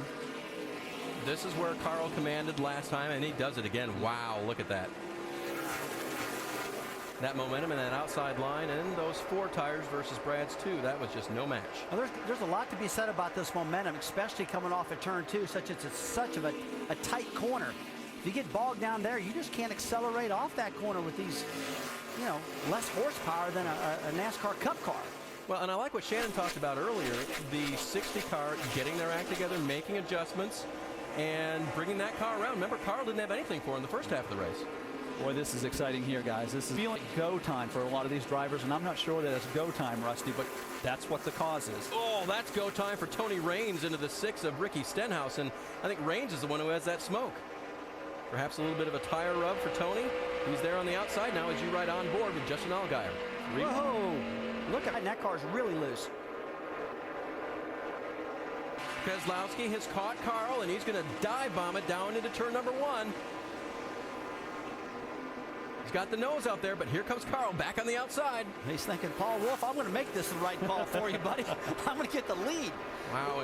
But if he can get in front and get that clean air we talk about, I mean, that's really going to be big time for him. So Carl now fighting, really not for the race win necessarily as much as just keeping him behind him so he doesn't get that clean air. Ricky, take a look at this. Carl, he's just going to the second lane. He's not even trying to hold the bottom of the track now. He's got that momentum up there, and he's not even trying to get to the bottom, especially in 3 and 4. And the RPM is rewarding him because what looks like he's giving up a spot on the corner entry, he's taking back on the corner exit. Yeah, look at that. Just drives it right up to the second lane, picks that throttle up, and pulls away from Keselowski down the back straightaway. Wow, this is where Carl needs to make it work right now. All right, as this battle has quieted down for just a second, as Keselowski holds on 2 seconds, let's go to Mike Massaro, who's caught up with Brad Coleman. And he's just walked out of the care center, and you look a little bit dazed. How are you? Dazed. Going into turn 1, I saw him up high, and I saw him sliding, and his wheels are locked up. So when your wheels are locked, you're going to stay up there. His wheels are locked, and I was going under, and then all of a sudden he let off the brake and rolled right down in front of me. I mean, I had nowhere to go. I feel bad for him. He's pretty dazed. I hope he's okay. I truly. The AC ran out on lap 30, so I was boiling hot anyways, and I was pretty excited that we had battery trouble, so we changed that and we're making our way up, but just got to thank God that I'm okay, and really tough day in owners points. I feel really bad for Kyle Busch and the whole 18 team.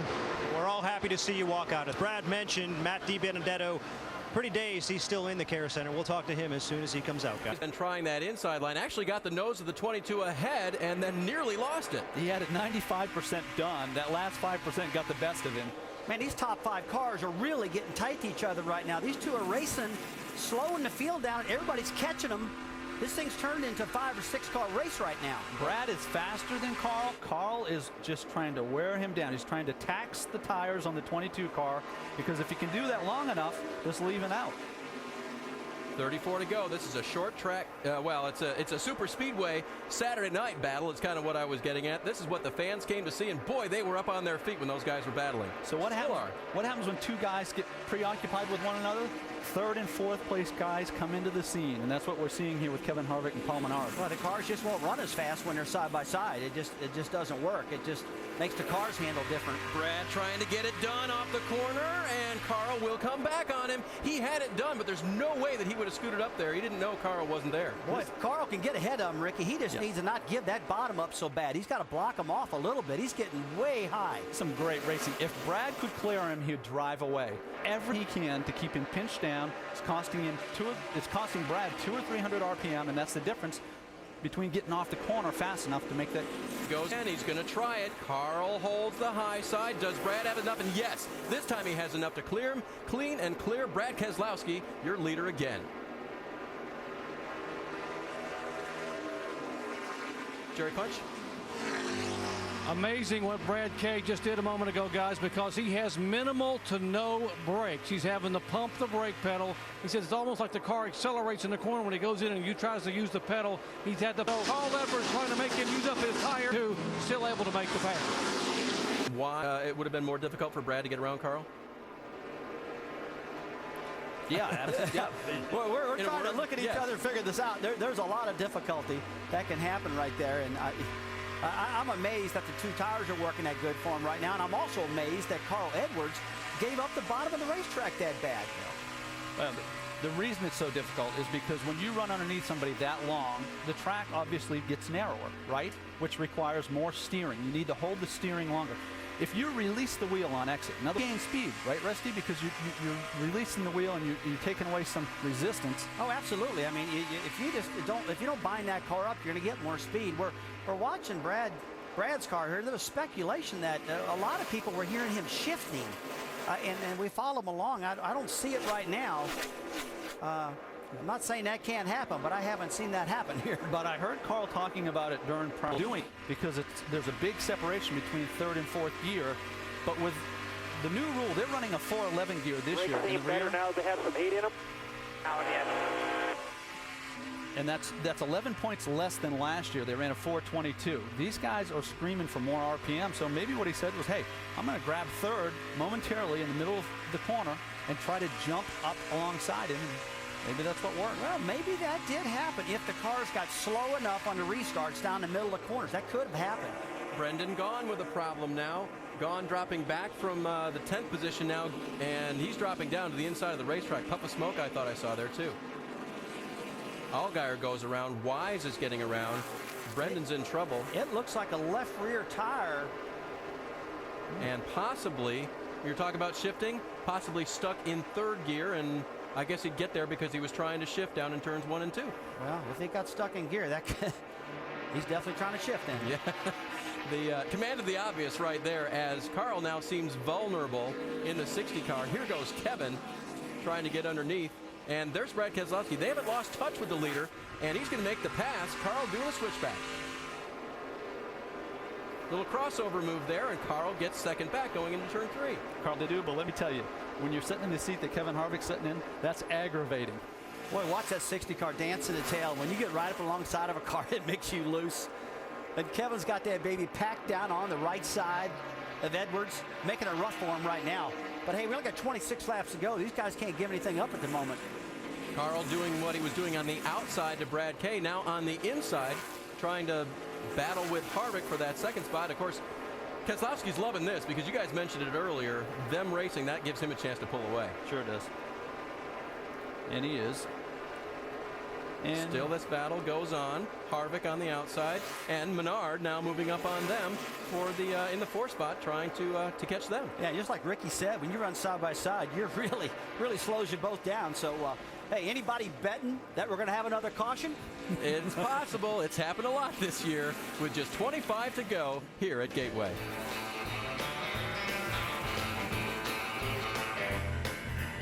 Two laps to go here at Gateway, and the caution is out for the 4th time. Ryan Truex in trouble. Got away from me. 2. Man, I hate that too. He was having such a good run. Look night long. Let's see what happened, Rusty. Look at the right-hand side of your picture. See that, guys? Nobody around him. Just gets in hot and loses it. Pretty bumpy getting into turn 1. Tires getting a little heat on them, getting aged. You know what could be happening? A lot of times, Ricky, I believe that when the front brakes start going away, it starts locking up the rear wheels. Great point. That's a speculation on my part. Yeah, that I just might got not into happen. one. It's been getting looser and looser as we went. I just went into one and it just freaking went around. And he was running 10th, guys, so this was a great run for Truex. Not only had he gotten the laps in, not only had he kept from wrecking it, he was running really well. All right, does anybody come down pit road? Yeah, I know one car coming. He's trying to shift, and he's got that thing jammed up in third gear. They're all going to do it. Fresh tires ready to go, and our leaders can't say no to that. 20 to go. Paul Wolf says we'll get a caution with 20 to go. I'm coming, and it's 21 to go. And he said 4 tires. Now, if he takes 4 tires and 3 or 4 cars take 2, that's going to be exciting. I think he's got to have them, doesn't he? But now we're confident now. Mike does. Mike? And lots of debate in the Kevin Harvick camp whether to stay in or come out. Ernie radioed to Kevin moments ago that he thought the right thing was to stay out. Kevin overrode him and said, we're on pit road. The team is up on the wall. We anticipate a 2 tightly on that car. Janet? Mike, Carl Edwards wants to be tightened up a little bit. They're going to go 2 on the track bar. They told him not to slide his tires. 2 tires for Carl Edwards. Doc.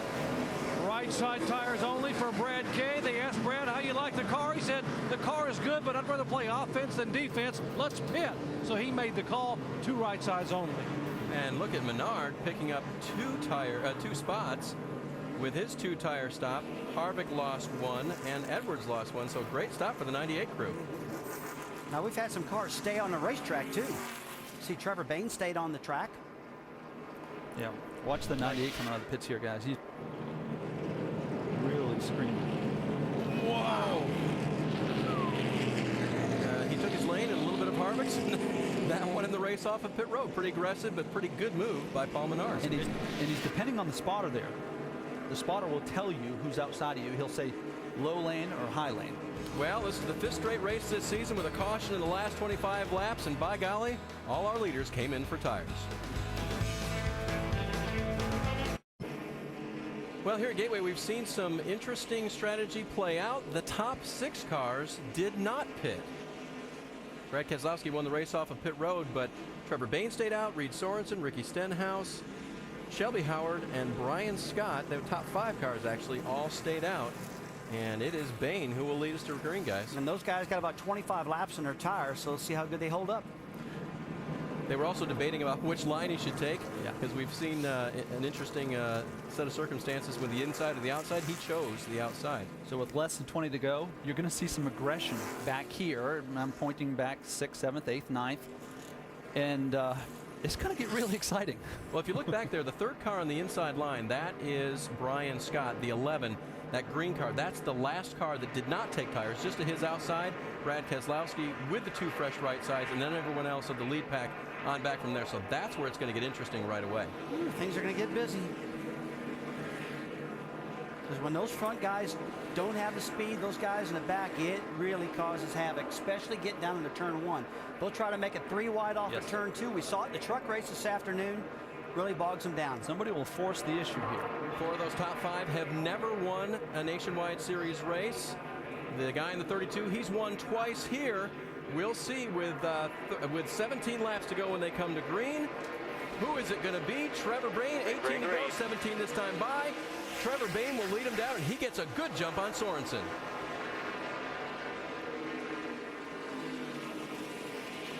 He maintains that position, guys, but here comes Sorensen back on the inside.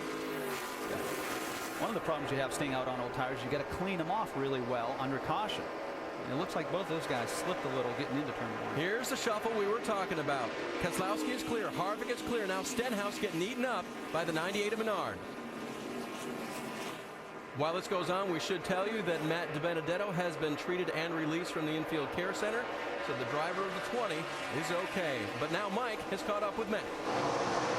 Yeah, and he just walked out of the care center, Dave, rather slowly. We saw the images as you got out of the race car and sat down on the infield grass. Looked like you were pretty dazed. How are you? Sore. I'll be fine. I got to thank all the Pizza Ranch folks, everybody gives for such an opportunity.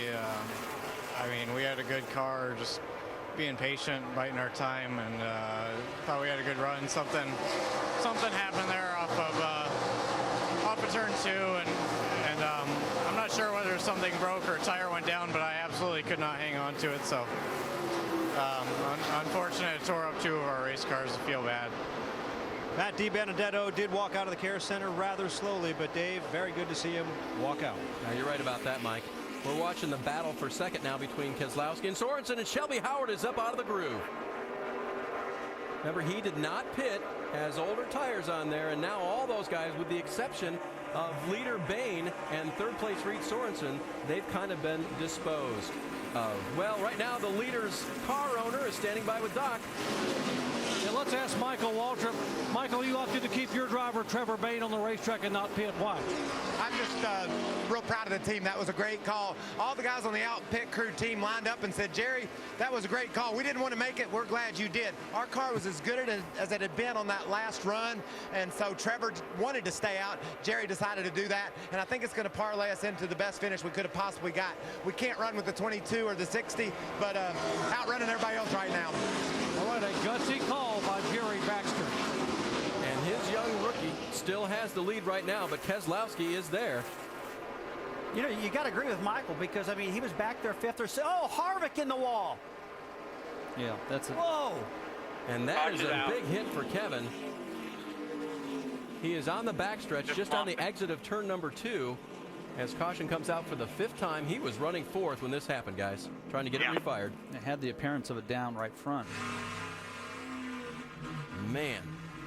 And this was one of the cars coming into the day. Looked like he had an odds-on shot for the win. Had led laps tonight. There was an opening in the back straightaway, and that car just jumped out into it. They rode the wall there for a while and then just hopped out there, but that was well after the impact. Let's see what happened. Oh, man, it's just unusual for Kevin Harvick. He just loses it himself. Unless he had a right rear tire or a right front going down. Now watch this car. Oh, it jumps out in that outside lane. And that is the entry of the opening on the back straightaway. Here's where he loses it. Loose off the corner and then gets both ends of the car. And there's no saving that now, Rick. No, there's no saving it. And Kevin was squeezing the gas. I mean, he was trying to get all there was to get. And, you know, again, changing just right side tires changes how the car drives, particularly in the first 5-10 laps. Well, and he had to go. He was running 4th. We're coming up on 10 to go here. Take a look at this right here. It's got the wheels turned to the right, and the car just jumps over in the opening. It's like, where am I at? Jumping to safety right there after all that. One more look at it, and then Menard and Carl taking evasive action down to the inside. Let's not forget, Kevin Harvick had a problem with his neck earlier in the day, and then, you know, hopefully that didn't compound it. That's a good point, Ricky. And he's had, 160 laps in the truck earlier today. Mike Massaro? And guys, as you can see, heavy right side damage on the 33 car. Also, the rear bumper cover pretty bent up. They're trying to pull away the fender from the wheel well and making sure there's no tire rub there, but they're taking their time to make sure that they do make the repairs properly and that they do not have to come back down pit road again. But it does certainly appear that they're doing everything they can do to get Kevin Harvick back out on the racetrack. Well, that's what you do at this point, trying to get your guy back on. Just pick up what you can.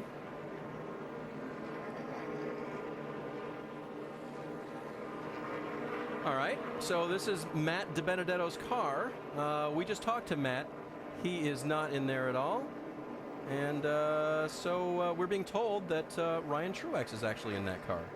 So getting a few more points, owner's points, for the 20 car before the night's over.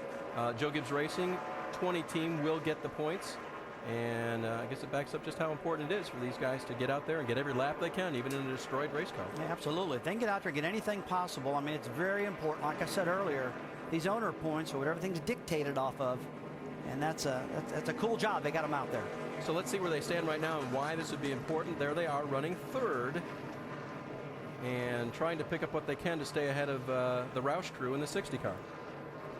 So again, Ryan Truex in that 20 car now. Matt DiBenedetto crashed. Treated and released from the infield care center, and that car doesn't look like it's tracking real well. I was thinking that.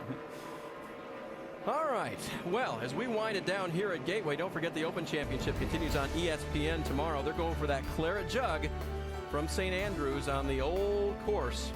Final round tomorrow on ESPN and ESPN3.com starting at 6 a.m. 1 to 1:30 p.m. Eastern Time. See if you can see who takes home that prize. It's been rainy, it's been sunny, what they usually expect over there. It's been a great tournament so far. All right, well, Breed Sorensen runs in the 3rd position after kind of a slow start to the night. Shannon, you've caught up with his crew chief? Well, this team has certainly earned their paycheck today. Busy day for you guys. I know that you guys did not come down and pit because you guys were out of tires. Do you think you'll be able to hold the rest of the guys off on the tires that you have? Yeah, I don't know. The lap times were okay as compared to most of the cars behind, equal to the 60. I think if we get a clean start, get a little gap, I think we can keep, 3rd or 4th place. We'll see what happens, but it's been a great effort by the team. Had a bad pit stop, had a loose wheel, got behind. I think far back is 25th. Reed's drove a great race. Dollar General Toyota is really, really fast. It's a shame that we were out of tires here at the end, but we'll see what happens. Well, Reed Sorensen, 2-time winner at this racetrack, so he knows his way to victory lane. Guys, if you ever notice, every time Trent Owens gets any driver in that car always runs good. He is a great crew chief. There's just no doubt about that. He can really make these things go. Well, and they've navigated the rough waters here tonight. The first 143 laps here, 1 caution. Since then, 4. And Reed has been around at one point or another and avoided some of that, so they're doing a good job on the track and also on the pit box. I don't have no fingernails left. I bit everything off. Hey, well, the lights are off on top of the pace car. 9 laps to go. Yeah, that means we're going to, next time by, we're going to go green again. And Trevor Bain still holding down the lead, and he's chosen that high line again, Ricky. Think that's the right call? I think it is on the older tires because, with less grip, you don't want to be underneath somebody. He can maintain a little extra RPM. Hopefully fight Keselowski off on the exit of the turn. That's the only chance he's got, I think, Rusty. I think that Brad Keselowski is going to have to look like John Force on the restart coming down his front straightaway and get a big jump on him. That's exactly right. Michael Waltrip just told his young driver, said, look, I want another restart like what you got just a moment ago. You gave me a great restart. Now give me that. And then give me about 7 qualifying laps. All out, all you can drive. You got the high side. If you'd have chosen the inside, you would have given the 22 and 60 spots away. You got the high side. Now give me that restart and those qualifying runs. And of course, the knock on Bain lately has been finishing races. Can he finish it in the highest fashion possible here tonight as the pace car has pulled off? Trevor Bain, 19 years old, leading the field to the green. He'll have the restart. Everyone sort of edging and bunching up. Let's see if he can outpace Keselowski to turn 1. Green is back out. Nice start. That's a good start. Brad Kay's going to pull back even, almost going into the corner. Here's Bain looking for that momentum on the outside. He gets a little high, guys. Oh, he drives it up high, yeah. Yeah, you're right, Rusty. He carried too much speed into the corner. And he's going to lose 3 spots. Carl Edwards goes by. There's Sorensen. Brad Keselowski takes over. It's going to get busy here. Nearly 3 wide going in. Menard backs out, thinks better of it. Stephen Wallace down to the inside in the 66. And now he's going to touch Trevor Bain coming out of the corner. There's still 3 wide. Wow. Lots of contact. Justin Allgaier holds his spot. He now gets past. Bain going backwards. Wallace to the inside in turn 1.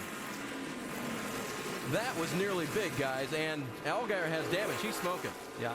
I'm not for sure it's over yet. I don't think it is. Oh, Allgaier bounces off the wall. Here's Stenhouse. Josh Wide's going to the inside in the 7. This all happening with 7 laps to go. Yeah, we've not given Josh Wise much attention. He deserves it. He's having a great run, charging up through here. Stayed in the background all night long. When it came time to go, Josh Wise pushed the button, and now Allgaier and Taylor Malsom around. Joe Nemechek slams the inside wall hard. You could tell something wasn't right with the 12 car. There was smoke after that little contact there. The 3 wide off of turn number 4, and Allgaier has that nose really crunched in on the 12 car now. Boy, I saw some guys making moves at that end that were very controversial moves. They never got away from it. And I just go back all the time. The last 10 or 15 races, look, this baby's not over till it's over. If you turn that channel off, you've done missed something. I'm telling you, it's happening at the very end. Happens every single week. And Taylor Malsom appears to have gotten out of that one fairly clean. Joe Nemechek, not so much. He went down to the inside and took a pretty good shot on that inside wall. We're done. And that's Joe talking. Done for sure. As the safety crews now go attend to Joe. Okay, let's look at what happened to Justin Allgaier here. Here he is Menard on the inside in that 98. Here's Allgaier on the outside. Bang! Off the wall.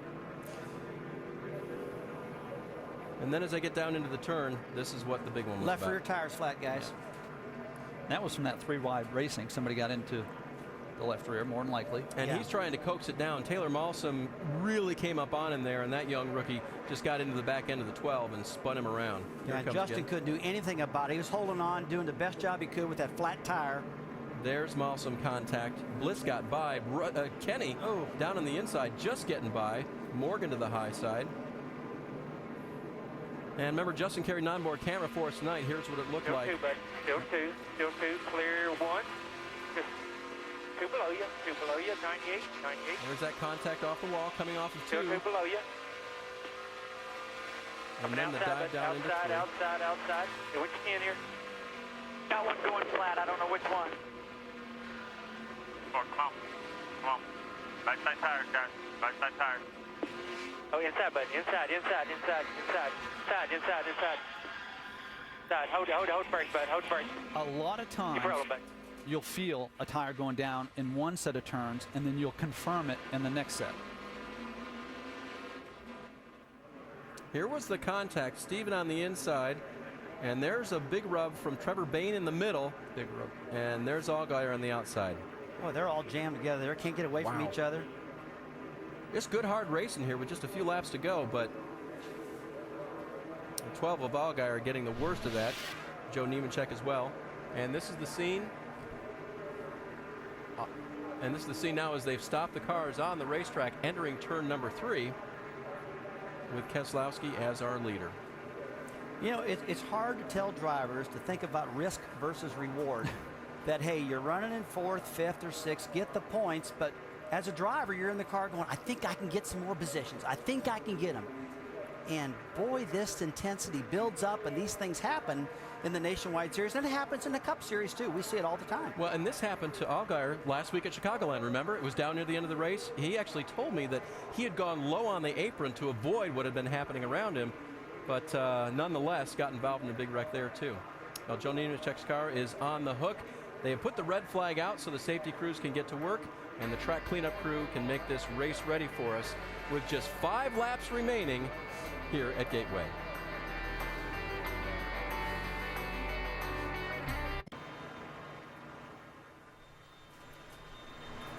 Cars are stopped on the back stretch as the cleanup continues for the wreck between Justin Allgaier and others as he was trying to get to pit road.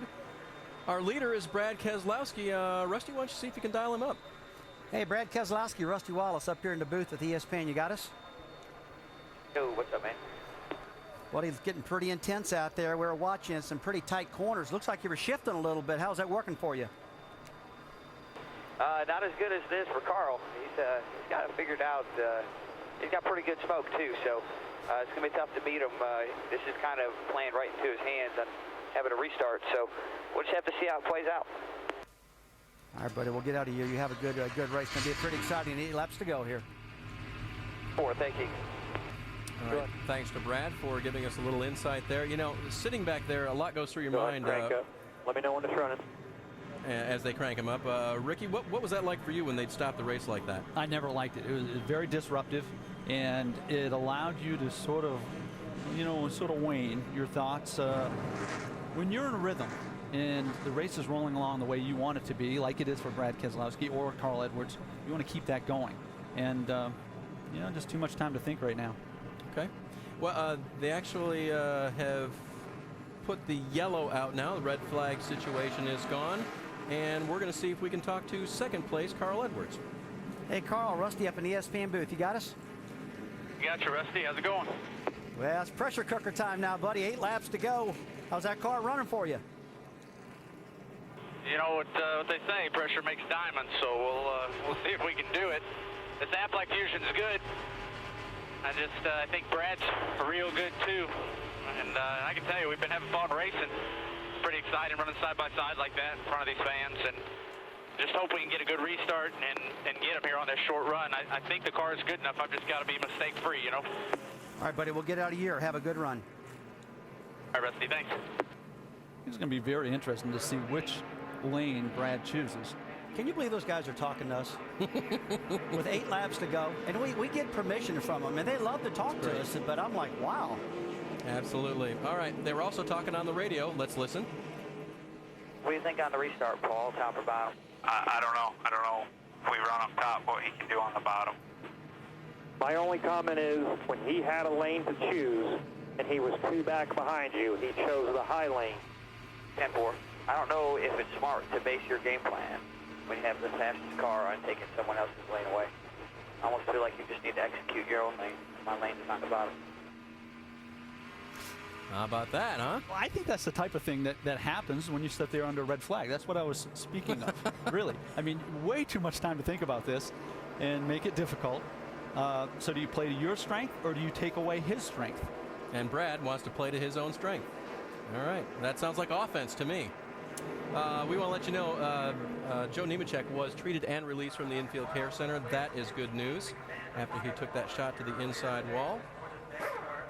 And guys, it sounds like we are going to get a green-white checkered out of this. And that'll be the first one we ever have. First time we've had extended laps here at Gateway. It's the 8th one of this season, but first time ever it's happened here. Well, this looks like the right place for that to happen. I mean, it's close quarters, it's tight. You can feel the drama building. It won't be the longest race here. Ricky Craven didn't finish that one, but was participating in that one in 1997. That was back when they went 300 miles here. Tonight's event, just 250 miles. They won't quite make that with a couple extra laps here, but as we get set to go, it will be green, white checkered. 2 laps to decide this one. And Brad Keselowski is going to take the inside line. Well, I hope these drivers bring all these cars home in one piece from here on out. Yes, sir. First attempt, green, white, check. Possibility to tear some more stuff up, Ricky. Well, we're going to watch and see, because this is going to be an exciting restart either way. It's just not the type racetrack where you can drive the car in another half car length deeper into turn 1, because it's a recipe for disaster, right? You can only go so fast into that tight turn. And guys, let me correct something here. This won't be an official green-white checker. There will be 2 laps to go when they come by. But the fans are on their feet now, and Brad Keselowski taking to the inside, Carl Edwards to the outside, Trevor Bayne in the 4th spot, 2-time winner Reed Sorensen starting in the 3rd spot, and behind them Stephen Wallace and Paul Menard. Don't think they're not hungry. Colin Brown and Josh Wise in the row behind them. Thought the last restart was exciting. Hang on for this one as they get ready to finish this one off here in Gateway tonight. Brad Keselowski, Carl Edwards bringing it to green, watching the flag, but now keeping their eye on that restart zone. Keselowski stands in the gas. Carl's with him as they cross the start-finish line. Carl did a good job. He's maintaining there. He needs to do that if he's got any chance. He's got to keep that high side going right now. That was a great restart with Keselowski. He really came through the gearbox good. Look at Brad. He tries to drift to the high side. Carl fights back. It's not over yet. I thought he had him cleared. Look just how close it is. Does Carl dive in on the outside? He's got to do it. Does he maintain that spot? Keselowski holds him off. Carl with the advantage coming off the corner. Keselowski got a little bit loose getting into 3. White flag. Shades of Atlanta for Carl's first cup win. Right on your bumper. White flag. To the outside, but he's got one more lap to deal with Brad Keselowski. Keselowski fights back on the inside. Whatever happens now, this race. Oh, great touch. Keselowski gets into Edwards. They save it. Drag race down the backstretch now. That's that half car length I was talking about. They both survived it. Let's see what happens in turn 3. Reed Sorensen waiting in the wings. Here's Keselowski on the inside. Carl Edwards, can he make it stick on the outside? Brad thought he had the best car all night. Took the inside line on the restart. This is going to be down to the wire. Oh, they touch. He spun out. Carl gets into Keselowski. Carl Edwards will win. That's it. Checker flag. Good job, man. You are the man. He deserved it. Good job. I just hope Keselowski's okay here. That was a hard hit, guys. That was ugly. Wreck behind you. Just slow it down. Slow it down. There's a big wreck here. Big contact on Keselowski as the other cars racing to the finish came to the line. And Keselowski got spun around hard. Carl Edwards going for the win. We're going to have plenty to talk about here. Well, there's no question. Damage to the 60 as they came to the line. And there's Brad moving around in the 22 car. That is very, very good news. And this is 2 problem weeks for Brad. I hate it for him to run out of gas last weekend, crashes at the start-finish line this weekend. But boy, he was running great tonight. A good car throughout the night for Brad. Let's take a look at how this happened. Did Carl wreck Brad? Or is it just contact? Let's take a look.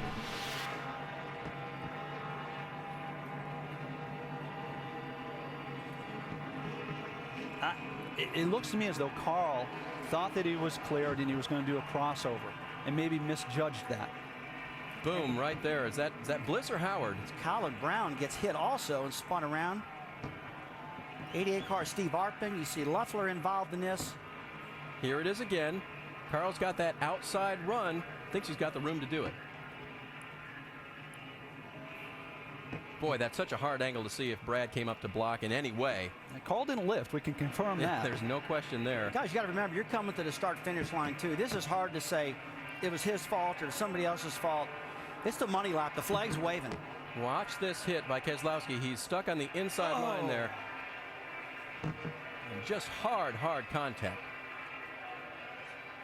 So glad he's okay. That was a hard hit for Keselowski. Here's Reed Sorensen thinking he might have a shot at the win in the yellow car as Keselowski goes around, but Carl stays in it and hangs on. And then the result is big-time contact for Brad. Yeah, this is ugly.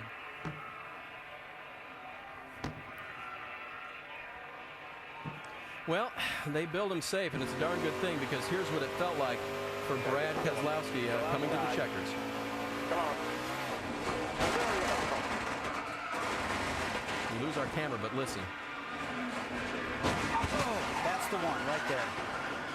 That's when he got hit by the 70 car, Shelby Howard, and that really destroyed this car. Immediately going on the radio, telling his crew he's okay. I love these seats that they're using. These carbon fiber seats that these teams are using, very, very safe. Jimmy Johnson, Jeff Gordon, all the best use those seats, and they're very safe. Taylor Malsom also on the front straightaway there. He did cross the finish line, as did Keselowski. The only thing, victory lane right now. There's Carl getting out, and Shannon Spake is there. Well, I looked in the car. There goes Carl. And the crowd is loving it. Signature backflip, Carl Edwards. 3rd win here at Gateway. I know this is a huge win for you. We got to ask you what happened with you and Brad on that last lap, though. I just couldn't let him take the win from me.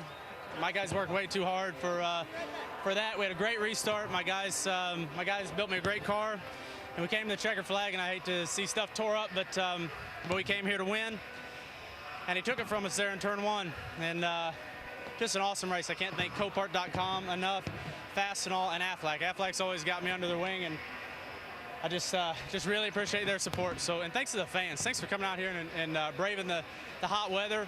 And you know, I'm sure some of them don't like that win, Brad Keselowski fans and stuff, but man, I just couldn't let him take it from me. I had to do what I had to do. This is definitely going to be the Brad and Carl show going to the end of this season. Do you think that this win, the way that this win happened, will set up the way that you guys will race each other moving forward? I hope not. I mean, the deal is we raced really well there. I don't know, for 10 laps straight or something earlier in the race. He just went in, he just got in over his head and tried too hard, and it was at my expense. So that was at his expense, and we got our win. But I think he could have got me without hitting me. I think his car was good enough. We could have been side by side across the finish line, and I would have much rather had that. But we got the trophy. Congratulations, Carl. 3rd win here at Gateway. He's going to celebrate big tonight. Mike? And catching up with the runner-up tonight, Reed Sorensen. And Reed, you had a pretty good view of what was going on in front of you. What was going through your mind as Carl and Keselowski were battling, rubbing fenders, swapping paint, battling for that win? I was hoping we'd get a little bit lucky and they would both wreck, but it was a long night for us. So just to get the Dollar General car up there close to getting a shot to win this thing was a good end of the night for us. What is it about you in this place? A couple of wins, a couple of runner-up finishes. It seems like this place is, I bet you wish you could run here every week. Well, fortunately, we get to come back here, and I plan on having a better car when we get back. We didn't have the best car tonight, so we'll get it better. What'd you need? A lot of things. Overall grip. As Reed said, they're coming back once again, guys, and well, after that performance tonight, I expect bigger and maybe better things. Doc? Bob Keselowski back here at the Care Center waiting for his son Brad to come in. And Bob, you came up. What was your view on what happened on the final lap? Brad got into Carl, getting out on turn one, race him. They bumped, they rubbed, typical rubbing racing deal. Carl flipped out like he did at Atlanta and tried to kill the kid. I'm sick and tired of this. I'll get my own damn uniform back on and take care of this. He ain't gonna kill my boy. He just overreacted so bad. If he wanted to bump Brad, it's one thing, but don't drive him through the inside guardrail. Don't put him in a grandstands in Atlanta. That's asinine. Got Bob Keselowski over there going over to check on his son Brad, obviously upset with what he saw in that final lap. Well, Doc, emotions running high from the family here. We started out talking about families in racing. Keselowskis have done this for a lot of years, and they are very sure about how they compete. And right now, Dad not too happy with the way Carl competed tonight. But as Carl talks with his crew down there, he says he had a reason to race Brad the way that he did on the final lap. We'll try to show you that replay, as we may not have it, but Carl was talking about Brad taking it away from him. And Carl came back and raced him hard to the checkers. And there's the resulting wrecked 22 race car. Mike, who have you caught up with? I've caught up with the guy who started the race on the pole, kept it in the top 10, came home 6th tonight, of course, that being Trevor Bayne. How would you assess the evening? Very hot. You look at everybody I think that we've interviewed or talked to or seen sitting around, man, they're all on the ground. It was just a really enduring race, you know. I mean, it was hard for the drivers, and it was hard for our team, but Jerry Baxter did a great job with our call there to not pit and got us our track position back. We had a strong enough car to be up there, and that was the way it was for us in our Out Pet Care Toyota all weekend. You know, we unloaded fast in the top 3 and qualified on the pole and then finished top 3. So it's a great weekend for us. Can't thank Gary Bechtel and Ty Norris and Michael Waltrip and all those guys and Blake Bechtel for giving us this opportunity, and Out Pet Care and Aaron's and everybody just for getting us here, and then God for prevailing and bringing us through. So it was a great weekend for us, and we're happy to be in the top 3. Great run for Trevor Bayne and a great weekend overall. Guys? Thanks, Mike. And it is a great run for Trevor. This is what we were talking about. Carl stating that Brad took something away from him and he was going to get it back. Here they are diving into one, guys. Yeah, and obviously Brad's trying to win. He gets in that half car length too deep that I referred to earlier. As a result, slides up, gets into Carl. And what Carl's saying is, and he's establishing here tonight, this is how we're going to race. You take something from me, I'm going to take it back. And it's a pretty strong statement. Not only what he said, but how he did it. Yeah, the problem is I don't think NASCAR is going to agree with this. I think they're going to have a big problem. This could create a lot of controversy, guys. This isn't boys have at it? No, I don't think this is boys have at it. I think this is a little bit different, and there's going to be some talking going on about this one, guys. All right, one more time. Here is the run to the checkers. Carl pushing his way through, taking back what he said was taken from him, and Brad getting a big hit as he sat on the front straightaway. And this is what you don't like, Rusty. No, I don't like that type of wrecks. And anybody that's been in one of those doesn't like it. That's as good as the outcome can be. Well, and we saw the reaction of the family as well. They didn't like it either. But Carl Edwards, happy in victory lane. If you like this, be sure to join us next Saturday at 8 o'clock Eastern for NASCAR Nationwide Series racing at O'Reilly Raceway Park, a short track on ESPN, as well as Sprint Cup Series Brickyard 400, a big track presented by Golden Corral, Sunday at 1 on ESPN. All right, guys, so that's the way it's going to be for Carl and Brad as we go forward. What happens next? Ricky? Well, I think we're going to be reading about this, and I follow Rusty's lead that, you know, NASCAR is probably going to have something to say about this. And I think there might be, NASCAR might say boys can be boys, but we're going to put some limitations how far boys can be boys, because, you know, it's getting pretty physical out there, no doubt about that. Two great drivers, a rough finish, exciting race at Gateway, typical short track racing. And if you had enough tonight, we got more coming next week at our O'Reilly Raceway Park. And again, Carl wins, and he eats into the points lead. Coming up next, Fram Autolite NHRA Nationals qualifying from Sonoma. Congratulations to Carl Edwards, your winner tonight.